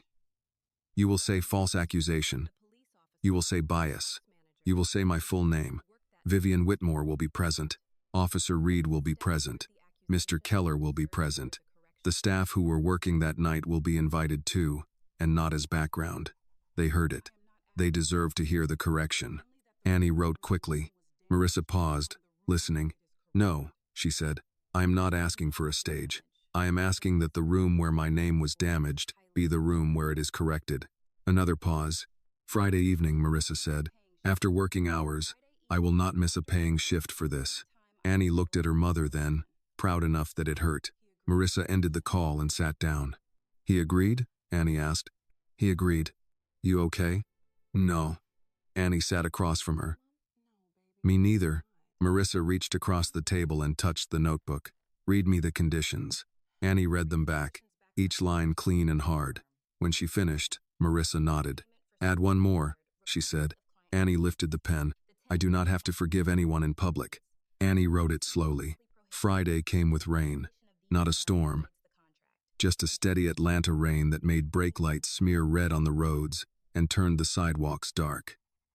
Marissa came home from work at 4, showered, and stood before her closet for a long time. Annie watched from the doorway. The closet held church dresses, 2 pairs of black slacks, a navy blouse, her winter coat, and 3 work uniforms. Annie said, "You don't have to wear it." Marissa's hand rested on the blue uniform. "Yes," she said, "I do. They judged you in it. That is why they will correct themselves while I'm wearing it." Annie did not argue. Marissa ironed the uniform with slow care. She polished her work shoes. She pinned her name tag on straight. Annie wore a simple black dress and the small silver cross her mother had given her for graduation Sunday at church. She tucked the notebook into her bag. Before they left, Marissa stood in the kitchen and looked around the apartment. The light over the stove flickered once. A pot of collard greens sat cooling on the back burner. A stack of mail waited unopened near the microwave. "This place looks small after a house like his," Annie said quietly. Marissa picked up her keys. "No, his house looks empty after a place like this." They drove in silence. At Hartwell Estate, no valets waited this time. No music, no champagne. The gates opened, and Annie felt her stomach twist as the mansion came into view. The house looked the same, but it knew more now. Or maybe Annie did. Richard stood at the side entrance when they arrived. Lily was beside him in a yellow raincoat, holding Mr. Buttons under one arm. Marissa got out of the car. Richard stepped forward, then stopped at a respectful distance. His eyes went to her name tag. "Mrs. Brooks," he said. Marissa nodded. "Mr. Hartwell." Lily looked up at Marissa. "I'm glad you came back." Marissa's face softened. "I'm trying to be." Lily nodded as if that made perfect sense. Inside, the grand hall had been rearranged. No flowers, no band, no bar. Just rows of chairs facing a large screen. The room seemed less grand without people pretending it was kind. Guests from that night sat scattered among staff members, caterers, cleaners, servers, and security personnel. Vivian Whitmore sat in the front row, stiff-backed, her earrings absent. Officer Reed stood near the side wall. "Mr. Keller held a folder with both hands. As Annie walked beside her mother, the whispers began and died quickly. Marissa did not lower her head. Richard stepped to the front of the room. He did not stand behind a podium. Annie noticed that too. No barrier. No polished wood to hide behind. He looked at Marissa first, then at the room. "Thank you for coming," he said. "We are here because last week, in this house, Mrs. Marissa Brooks was falsely accused of stealing jewelry. That accusation was made without evidence.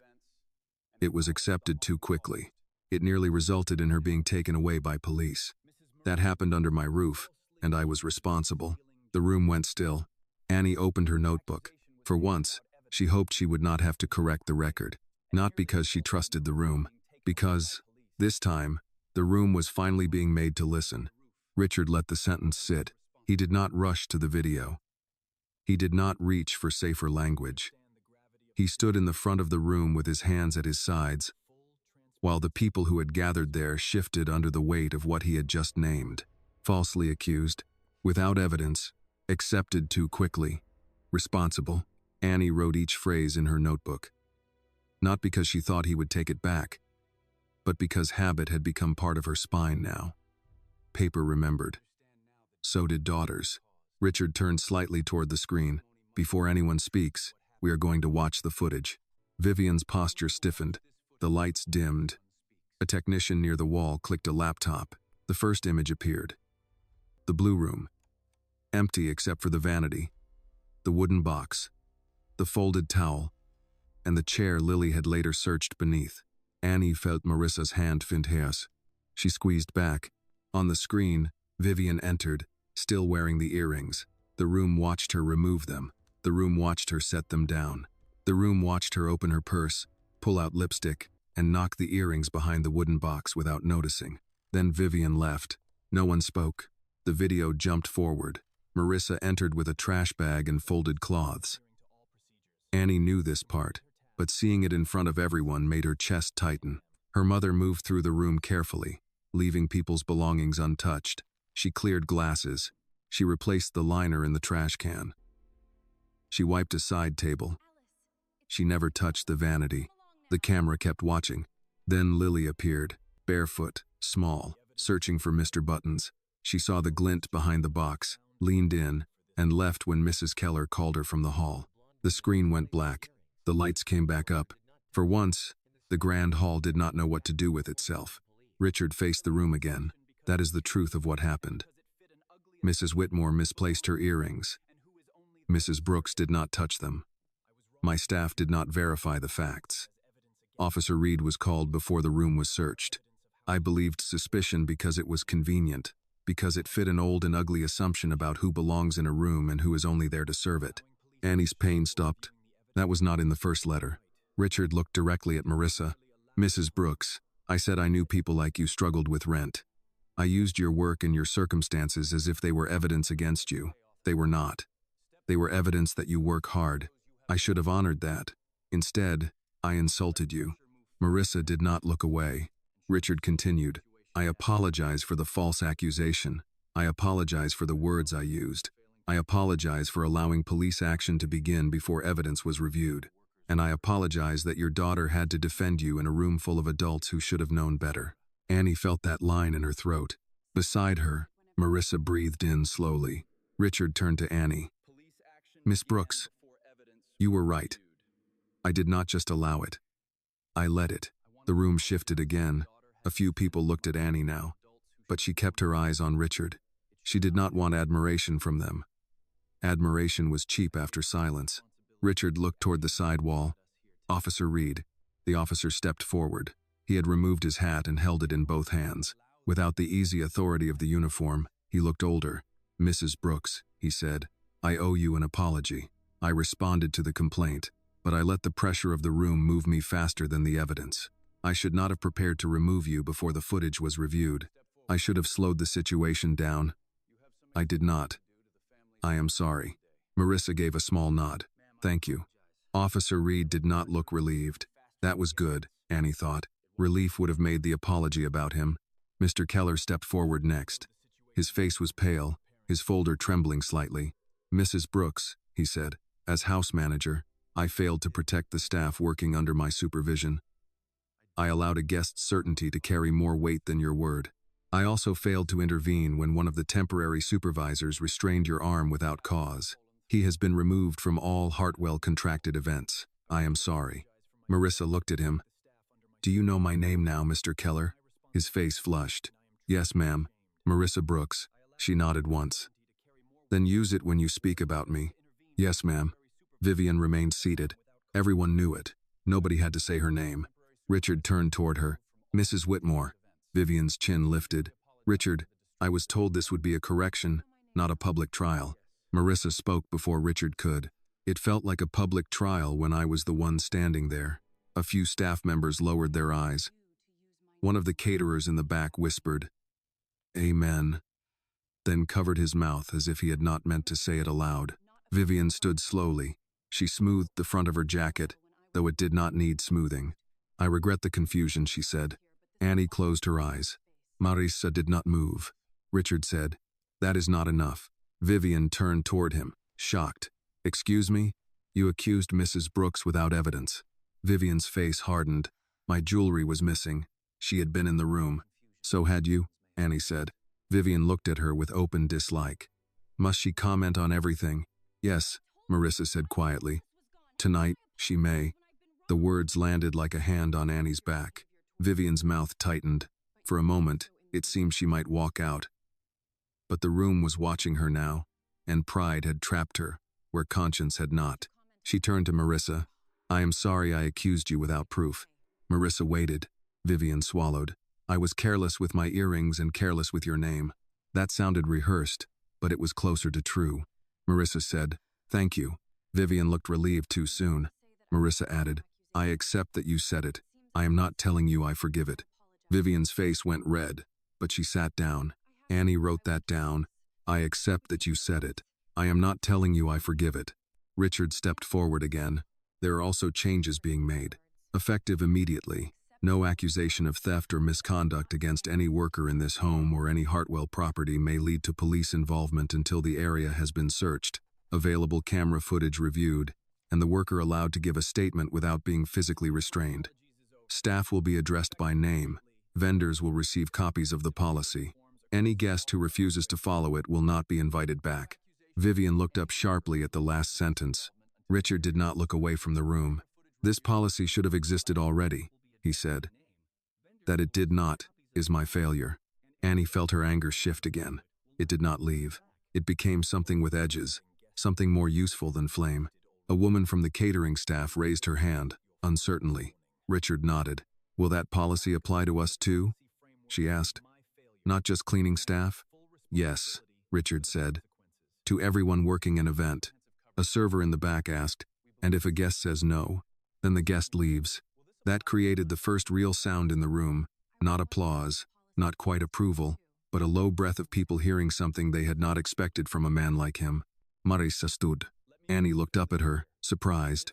Her mother did not walk to the front. She spoke from where she was, in her blue uniform, with her name tag straight and visible. "I am not here because I enjoy being looked at," Marissa said. "I am here because last week, people looked at me and still did not see me. I have cleaned houses most of my life. I have walked through front doors, side doors, service doors, and back doors. I have learned that some people can trust you with their children's bedrooms, their medicine cabinets, their silver drawers, and still not trust your word when it matters." The room was silent. "I do not need to be praised for being honest," she said. "Honesty is not special where I come from. It is expected. What I need is for people in rooms like this to stop acting like honesty belongs only to people who can afford diamonds." Annie's eyes burned. Marissa looked at Richard, then at Vivian, then at the staff standing along the wall. "My name is Marissa Brooks. I am a cleaner. I am a mother. I am not a thief." Those things should not have needed a video. No one moved. Then Lily stepped out from beside her father and began to clap. One small pair of hands. The sound was thin at first, almost swallowed by the size of the hall. Then a server joined. Then a caterer. Then Mrs. Keller. Then, slowly, the rest of the room. The applause did not wash anything clean, but it carried one useful thing: public acknowledgement in the same room that had held public shame. Annie did not clap. She held her mother's hand. Marissa did not smile. She did not need to. Richard watched them, and Annie could see he understood at least that much. This was not a happy ending. It was a correction. Corrections mattered, but they did not erase the original wound. When the applause faded, Marissa turned to Annie. "We can go now." Richard stepped forward. "Mrs. Brooks, may I speak with you for a moment?" Marissa looked at him. "Not tonight." He accepted it. Of course. Annie and Marissa walked toward the exit. This time, they did not take the service corridor. Marissa turned toward the grand front doors. A few guests moved aside. Annie noticed Richard watching. So did Lily. At the doorway, Marissa paused and looked back once, not at Vivian, not at the chairs, but at the floor where she had stood the night of the accusation. Then she walked out through the front of Hartwell Estate. Her daughter beside her. Her name restored but not borrowed. Not granted. Not gifted. It had always been hers. The front steps were wet from the rain, and the stone reflected the porch lights in long pale strips. Annie walked close to her mother, but she did not reach for her hand. Not this time. Marissa had chosen the front door, and Annie understood that meant she needed to feel the ground under her own feet. Behind them, the doors opened again. Annie turned, ready to speak before anyone could ask for one more thing. It was Lily. She stood beneath the porch light in a yellow raincoat, Mr. Buttons tucked under her arm, her shoes untied. Richard came out a few steps behind her but stopped when Lily lifted one small hand, as if she had told him to stay there. "Mrs. Brooks?" Lily called. Marissa turned. "Yes, honey?" Lily walked down 2 steps, then stopped. "I forgot to say something." Richard's face tightened with concern, but he did not interrupt. Lily looked at Marissa, then at Annie. "When I saw the earrings, I thought grown-ups would find them because grown-ups know how to find things. But they didn't. They looked at you instead." Marissa's expression softened. Lily held out a folded piece of paper. "I wrote it better this time." Marissa took it gently. "Thank you." Lily looked down at her shoes. "I don't want to be the kind of grown-up who looks wrong." The sentence made the night quiet. Marissa bent slightly. Not too much. Just enough to meet Lily's eyes. "Then practice looking right now. Not when you're grown. Now." Lily nodded as if she had been given a real assignment. Richard came down 1 step. "Lily, let Mrs. Brooks get home." Marissa looked at him. "She is all right." Lily glanced back at her father, then whispered, "Daddy's trying." Annie almost said something sharp, but Marissa's elbow touched her lightly. "I know," Marissa said. "He feels bad." "He should," Annie said before she could stop herself. Lily looked at her, not hurt, just thinking. Does feeling bad help? Annie hesitated. It was harder to answer a child than a billionaire. "Not by itself," she said, "but it can make somebody start doing the right thing." Lily nodded. "Then I hope he keeps feeling a little bad." Marissa let out a quiet breath that was almost a laugh. Richard looked down, and for once, embarrassment seemed to teach him instead of defend him. Lily stepped closer and hugged Marissa around the waist. Annie froze. Marissa froze too, but only for a second. Then she placed one hand lightly on Lily's back. "Thank you for telling the truth," Lily said into the blue uniform. Marissa closed her eyes. "Thank you for seeing it." When Lily pulled away, she looked at Annie.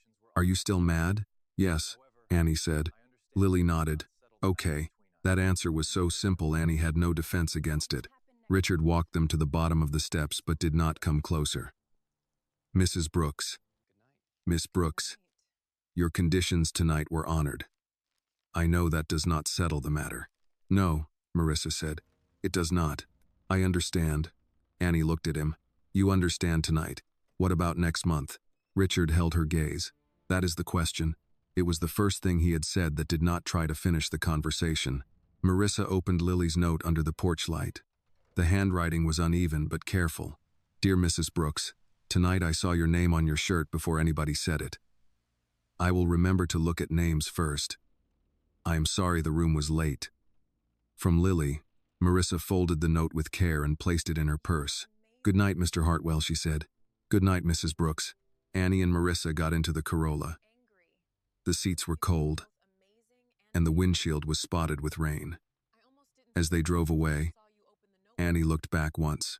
Lily stood on the steps with Richard behind her, small yellow coat beside a dark suit, both of them watching the old car pass through the gates. This time, the gates opening did not feel like permission. It felt like leaving with something they had not been given. For several minutes, neither Annie nor Marissa spoke. The wipers moved back and forth, pushing rainwater aside in steady arcs. Traffic was light. Atlanta looked blurred and tired. Its lights stretched across wet pavement. Finally, Annie said, "You were amazing." Marissa kept her eyes on the road. "I was angry." "You can be both." Marissa did not answer right away. "I almost didn't stand up, but you did." "I stood because I saw you open that notebook." Annie turned toward her. Marissa's hands tightened on the wheel. You were ready to write down whatever happened next. I thought, if my child can bear witness, I can bear being seen. Annie looked down at her lap. I didn't know that. Neither did I until it happened. They stopped at a red light. A man crossed in front of them with a grocery bag held over his head against the rain. An ambulance passed 2 streets away, siren low and fading. Marissa said, I don't want you carrying this like a stone. It already happened. I know, but carrying the truth is not the same as carrying the wound. Annie looked at her mother. How do I know the difference? Marissa gave a small, tired smile. Ask me again when I learn. That was honest enough to sit with. When they reached home, the apartment smelled faintly of collard greens and laundry detergent. Marissa slipped off her work shoes by the door. Annie placed her bag on the kitchen chair and took out the notebook, then stopped. For the first time all week, she was not sure what to write. Marissa noticed from the sink. Nothing to say? Too much. Then write one true sentence. Annie sat down. The page waited. She held the pen for a long time, then wrote, Mama walked out the front door. She stared at it. It was not dramatic. It did not explain the accusation, the video, the apology, Vivian's face, Officer Reed's lowered eyes, Richard's policy, Lily's note, or the applause that had sounded too late. But the sentence held what mattered. Her mother had entered that house through labor and left through dignity. Marissa came behind her and read it over her shoulder. That's enough for tonight, she said. Annie closed the notebook. On Monday, life tested whether the correction would last. Peachtree Premier called at 8:05 with 3 new assignments and no mention of paperwork. Marissa accepted 2 and declined 1 because it conflicted with church choir practice. The woman on the phone sounded careful, but she did not sound cold. That was a start. At school, Kayla made Annie retell the front door exit twice, then said, Your mom is cooler than both of us combined. She always was. True, we were just slow. Annie opened her notebook during lunch and found herself surrounded by 3 students she barely knew. One was a quiet boy from her government class whose father worked hotel maintenance. Another was a girl whose aunt cleaned medical offices at night. The third, a senior named Brianna, sat down without asking and said, My grandmother got accused of stealing a necklace from a lady she cared for. They found it in the lady's own dresser 2 days later. Nobody apologized. Annie looked at her. Brianna shrugged, but her eyes were hard. Just saying. Your mom's not the only one. That sentence followed Annie through the rest of the day. By Wednesday, there were more stories. Not loud ones. Not speeches. Small things passed in hallway corners, after class, beside lockers, in text messages sent late at night. A cousin accused at a department store. A father stopped at a loading dock though he had a badge. A nurse's aide blamed for missing cash that later turned up in a patient's drawer. Working people, black people, poor people, people with uniforms, people with names others had not bothered to learn. Annie wrote them down only when people asked her to. She began a new section in the notebook. Not just Mama. When Marissa saw the heading, she sat down slowly. Annie, I'm not posting them. I'm just keeping them. People trusted you with those. I know. Marissa touched the edge of the page. Then protect them. I will. Marissa studied her daughter's face. This is how things begin, you know. What things? Movements, trouble, healing. Sometimes all 3 wear the same coat. Annie looked at the notebook. I don't know what I'm doing. Good, Marissa said. People who think they know everything usually cause the most damage. That Friday, inside was an announcement. Hartwell Foundation would fund a workers' rights training program for domestic workers, cleaners, caterers, and event staff across Atlanta.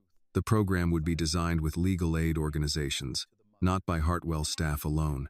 It would include a reporting hotline, policy templates for private events, and free workshops on employee rights, false accusations, and documentation. At the bottom was a handwritten note from Richard. Mrs. Brooks, this is not in your name unless you want it to be. It began because of what happened to you, but it should belong to the people it serves. You were right. I needed to ask what my world keeps doing. Marissa handed the note to Annie. Annie read it twice. What do you think? Marissa asked.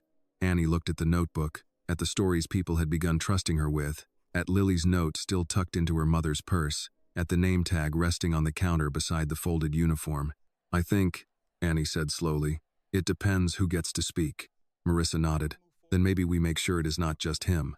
That evening, Annie wrote one more sentence before bed. Justice was no longer only about proving Mama did not steal the earrings. She paused, then added, it was about changing the room before the next woman stood in it. The first workers' rights meeting was held in the basement of New Hope Baptist Church because Marissa refused to let Hartwell Estate become the center of it. People will not tell the truth under chandeliers, she said. Richard did not argue. That alone told Annie he had learned something.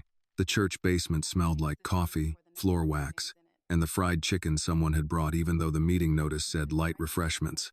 Folding chairs were arranged in rows, but people kept moving them into circles because nobody wanted to feel like they were being lectured. A long table near the wall held legal aid pamphlets, sign-in sheets, pens, and a cardboard box labeled stories, questions, concerns, in Annie's handwriting. By 6:30, the room was nearly full. Cleaners came in uniforms, nurses' aides in scrubs, caterers in black pants, hotel housekeepers with tired shoulders, janitors, nannies, maintenance workers, kitchen staff, and a few church ladies who said they were just here to listen, but had brought enough food to feed everybody twice. Some came because they had heard about Marissa. Some came because they had their own stories and had waited years for a room that would not shame them for telling them. Annie sat beside Kayla at the registration table, checking names and passing out note cards. Kayla leaned close. This is bigger than your notebook. Annie looked around the room. I know. That scares you? Yes. Good. That means you're paying attention. Annie gave her a look. You've been hanging around my mother too much. Best education I've had all year. Across the room, Marissa stood near the coffee urn in her Sunday blouse and black slacks, not her cleaning uniform. The name tag was in her purse. Annie knew because she had seen her mother slip it in before they left home. Marissa had not said why, and Annie had not asked. Richard arrived without photographers, without an entourage, and without taking the front of the room. He came with Lily, Mrs. Keller, and two attorneys from a legal aid organization Annie recognized from the card he had given them in the Peachtree parking lot. Lily carried Mr. Buttons in one arm and a stack of crayons in the other because she had insisted the children who came needed something to do. Annie watched Richard pause at the doorway. This was not his room. That mattered. He seemed to know it. Marissa walked over to him. Mr. Hartwell, Mrs. Brooks, you understand tonight is not about you. Yes. If people criticize your company, your house, your friends, or you, they get to finish their sentences. Richard nodded. Agreed. If you answer plainly. Yes. And if you do not know what to say, I will say I do not know. Marissa studied him for a second. Good. That will be new for some men in this city. Richard looked like he wanted to smile, then wisely decided not to. The meeting began with Pastor Ellis, an older man with a careful voice and a habit of letting silence do some of his speaking. We are not here to stir bitterness, he said from the front. We are here because truth untold becomes a burden carried by the people least able to spare the strength. Tonight, we put some of that burden down. Then he handed the microphone to Marissa. Annie held her breath. Her mother did not move to the center right away. She stood where she was, near the first row, as if she wanted people to understand she was not above them. My name is Marissa Brooks, she said. Most of you know why we are here.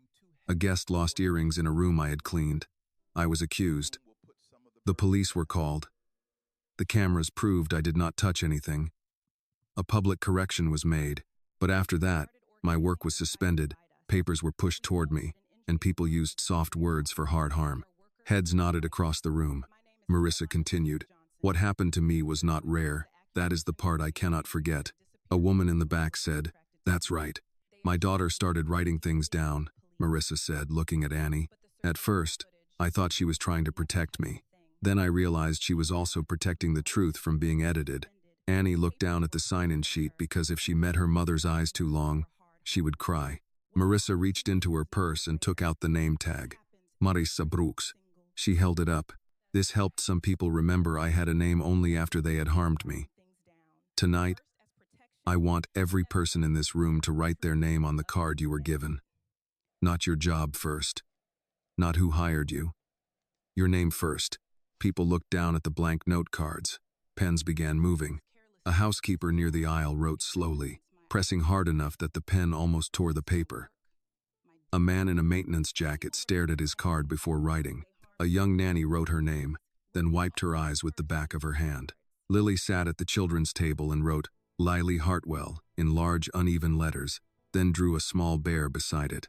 Marissa said, Now, under your name, write one thing you wish people saw before they judged you. The room grew quieter. Annie watched hands pause, then begin again.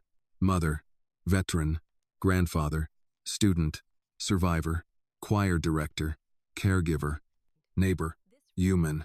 The last one came from a janitor named Mr. James, who was sitting alone near the coffee table. He looked embarrassed when Pastor Ellis asked if anyone wanted to read theirs aloud, but Marissa nodded to him, and he stood. My name is Arthur James, he said. I've been cleaning the downtown courthouse 14 years. Judges walk past me every night. Lawyers, too. Half of them don't know my face unless a trash can overflows. I wrote human because I'm tired, and that's the first word they keep forgetting. Nobody clapped. It was better than clapping. They listened. Then the stories came. A hotel housekeeper described being accused of taking a guest's watch that later turned up inside the guest's gym bag. A caterer said a woman once checked his pockets after a bracelet went missing and laughed when it was found in the bathroom. A home health aide talked about being removed from a client's house because a grandson claimed cash was missing, only for the cash to be found hidden in a Bible. Richard sat in the third row, taking notes. Once, Annie saw his pen stop. The woman speaking was describing how a family kept her working for them after accusing her, as if keeping the job should have made her grateful. Richard looked up then, his face tight with recognition. Annie wondered how many rooms he had been in where stories like that were never told because people like him were seated at the head of the table. When the legal aid attorney, Miss Priya Raman, stood, she did not make a speech. She gave practical steps. Ask for the accusation in writing. Do not sign forms on the spot. Request camera review. Write times and names. Take photographs of injuries. Have a witness if possible. Use full names. Keep copies. Call for help before fear makes you quiet. Annie wrote every point, even though half of them were already in her bones. During the break, Richard approached Marissa with caution. May I ask you something? He said. You may ask. Would you consider helping design the training? Paid, of course. Not as a symbol, as an advisor. Marissa studied him. Why me? Because you know where the policy will fail if it is written only by people like me. That answer was good enough to make Annie look up from the registration table. Marissa did not answer quickly. I'll consider it. Richard nodded. Thank you. That is not yes. I know. Lily appeared beside Annie with a paper cup of lemonade. Do you think your mom will say yes? I don't know. My dad hopes she will. I bet he does. Lily looked at her carefully. Are you still mad? Annie smiled a little. Yes. Less? Some days. Lily nodded. My dad says some things don't get fixed straight. They get fixed crooked, then you keep working. Annie looked toward Richard. He said that?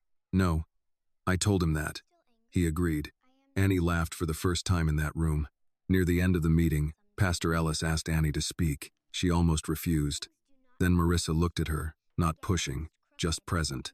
Annie stood with her notebook in her hands. My name is Annie Brooks, she said. I'm Marissa Brooks's daughter. The night my mother was accused, I started writing because I was afraid powerful people would rename what happened. They did. They called it confusion, misunderstanding, an incident. But when people in this room told me their stories, I realized the words matter because the pattern matters. She looked at the crowd, then at Richard. If a room can learn to suspect the same people first, it can learn to question itself first. That is what I want this program to do. Not make rich people feel generous. Not make workers grateful for basic respect. I want it to slow down the moment before harm happens. No one moved. Annie's voice shook, but she kept going. My mother should not have needed a camera to be believed. None of you should.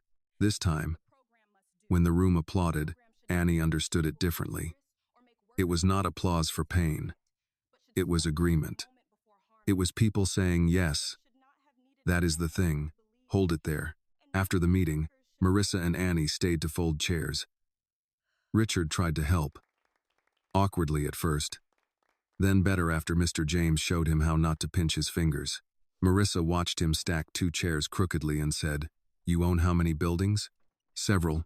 And nobody taught you folding chairs? Apparently not. Mr. James laughed. Millionaires don't know hinges. That's the first policy change. Even Richard laughed at that. When the basement was nearly empty, Marissa took her name tag from the table and placed it in Annie's hand. Annie looked at it. Why are you giving me this? Because you kept my name safe when other people handled it carelessly. Annie closed her fingers around the tag. It was never mine to keep. No, Marissa said. But you reminded them it was mine. On the ride home, Annie held the name tag in her lap. She thought about the box of note cards now in the back seat, full of names and truths and handwriting that leaned, shook, pressed, and curved across paper. At home, she opened her notebook and wrote, "Tonight, the room changed, because the workers spoke first." Then she added, "A name is not proof of innocence. It is proof that a person was there before anyone accused them." The first morning after the church meeting, Annie woke to the sound of her mother singing in the kitchen. It was not loud. Marissa never sang loud before coffee. It was a low gospel line, half hummed, half remembered, moving with the clink of a spoon against a mug and the soft scrape of a pan on the stove. Annie lay still for a moment and listened. After everything that had happened, the sound felt like evidence of its own. Not that the wound had vanished, only that her mother had not. When Annie came into the kitchen, Marissa was making eggs and toast in her work pants and an old Howard University sweatshirt she had bought from a thrift store years ago because, as she used to say, even if I didn't go, somebody in this house ought to dress like ambition. Annie sat at the table and placed the name tag beside her notebook. Marissa noticed. "You slept with that thing?" "No." Marissa raised an eyebrow. "It was on my nightstand." "That is still strange." Annie smiled. "Maybe." Marissa slid a plate in front of her. "Eat before you start documenting breakfast." Annie picked up a fork. "Too late. I already remember everything." The phone rang before Marissa could answer. She looked at the screen and gave a small breath. "Miss Rahman." Annie straightened. Marissa answered. "Good morning." She listened while flipping off the stove. Her expression changed slowly, not into shock, not exactly into joy, but into something guarded that wanted to become both. "Yes," she said. "I can come Tuesday evening." "No, not alone. My daughter will come if she wants to." Annie mouthed. "What?" Marissa held up one finger. "I understand," Marissa said. "Thank you. And Miss Raymond? Please make sure Mr. James is invited too." He said the word human, and I don't want anyone forgetting it. She hung up. Annie leaned forward. "What happened?" "The legal aid group wants to build the first training session from the stories shared last night. They asked if I would be part of the advisory group. And I said I can come Tuesday." Annie grinned. "That sounds like yes. That sounds like Tuesday." "Mama." Marissa sat across from her. "Yes, I'm going to help." Annie's smile softened. "You really are?" Marissa looked at the name tag on the table. "I spent a long time thinking survival meant keeping my head down and doing good work until people had no reason to doubt me. Then I did good work, and they doubted me anyway." Annie said nothing. "So maybe I was asking the wrong question," Marissa continued. "Maybe it isn't. How do I become the kind of woman they won't accuse? Maybe it is. Why is accusation so easy for them in the first place?" Annie reached for her notebook, then stopped. Marissa saw it. "Go ahead." Annie wrote the sentence. When she finished, Marissa touched the page lightly. "Your grandmother would have loved you," she said. Annie looked up. "You've said that before. I mean it more every time." By spring, the program had a name, not Hartwell's idea, though he had offered several that sounded like they belonged on a brochure no one would read. The name came from one of the church ladies, Mrs. Evelyn Price, who had worked as a school cafeteria manager for 31 years and said people did not need fancy words when simple ones had gone ignored. They called it Name First. The first workshop was held at New Hope, then at a union hall near downtown, then in a community college classroom with flickering lights and a vending machine that stole $2 from Kayla. Workers came after shifts, before night jobs, on lunch breaks, with children, with cousins, with questions written on the backs of receipts. Miss Raymond explained rights. Mr. James explained how to document without losing your temper. Marissa explained how to stand still when someone tried to make shame move into your body. Annie helped collect stories and turn them into checklists people could carry in their wallets. Richard came sometimes, But he did not sit in front. He paid for rooms, printing, childcare, and meals, and learned to let his name stay small. Lily came when school allowed, sitting at the children's table with crayons, writing names on paper stars and taping them to the wall. Once, Annie found her helping a 5-year-old write Miguel in blue crayon. "Names first," Lily said seriously. Miguel nodded as if this were law. Vivian Whitmore did not come. She sent one donation through a private account, no note attached. Marissa returned it. Annie asked why. Marissa sealed the envelope and said, "Money without truth still has fingerprints." That went into the notebook. By May, the notebook was full. The last pages were thick from taped-in cards, folded statements, quotes from workers, Lily's notes, copies of policies, and one small photo Kayla had taken of Marissa speaking at the Union Hall, with her hands resting on the podium and her name tag pinned to her blouse. Annie did not realize the final page was coming until she turned and found it waiting. Blank. She sat at the kitchen table for a long time, pen in hand. Marissa was ironing in the living room, the television low. "You stuck?" "A little." "Good. Means you're not rushing." Annie looked at the stack of full pages. "I thought when this was done, I'd feel finished." Marissa laughed softly. "Baby, justice is not a book report." "I know." "No, you don't. Not yet." "That's all right." Annie leaned back. "Do you feel better?" Marissa turned off the iron and stood over the board for a moment. "Some days." "And other days?" "Other days I still hear the word rent in his voice." Annie's face changed. Marissa came to the table and sat down. "But I also hear your voice after it. I hear Lily on the stairs. I hear people in that church basement saying their names out loud.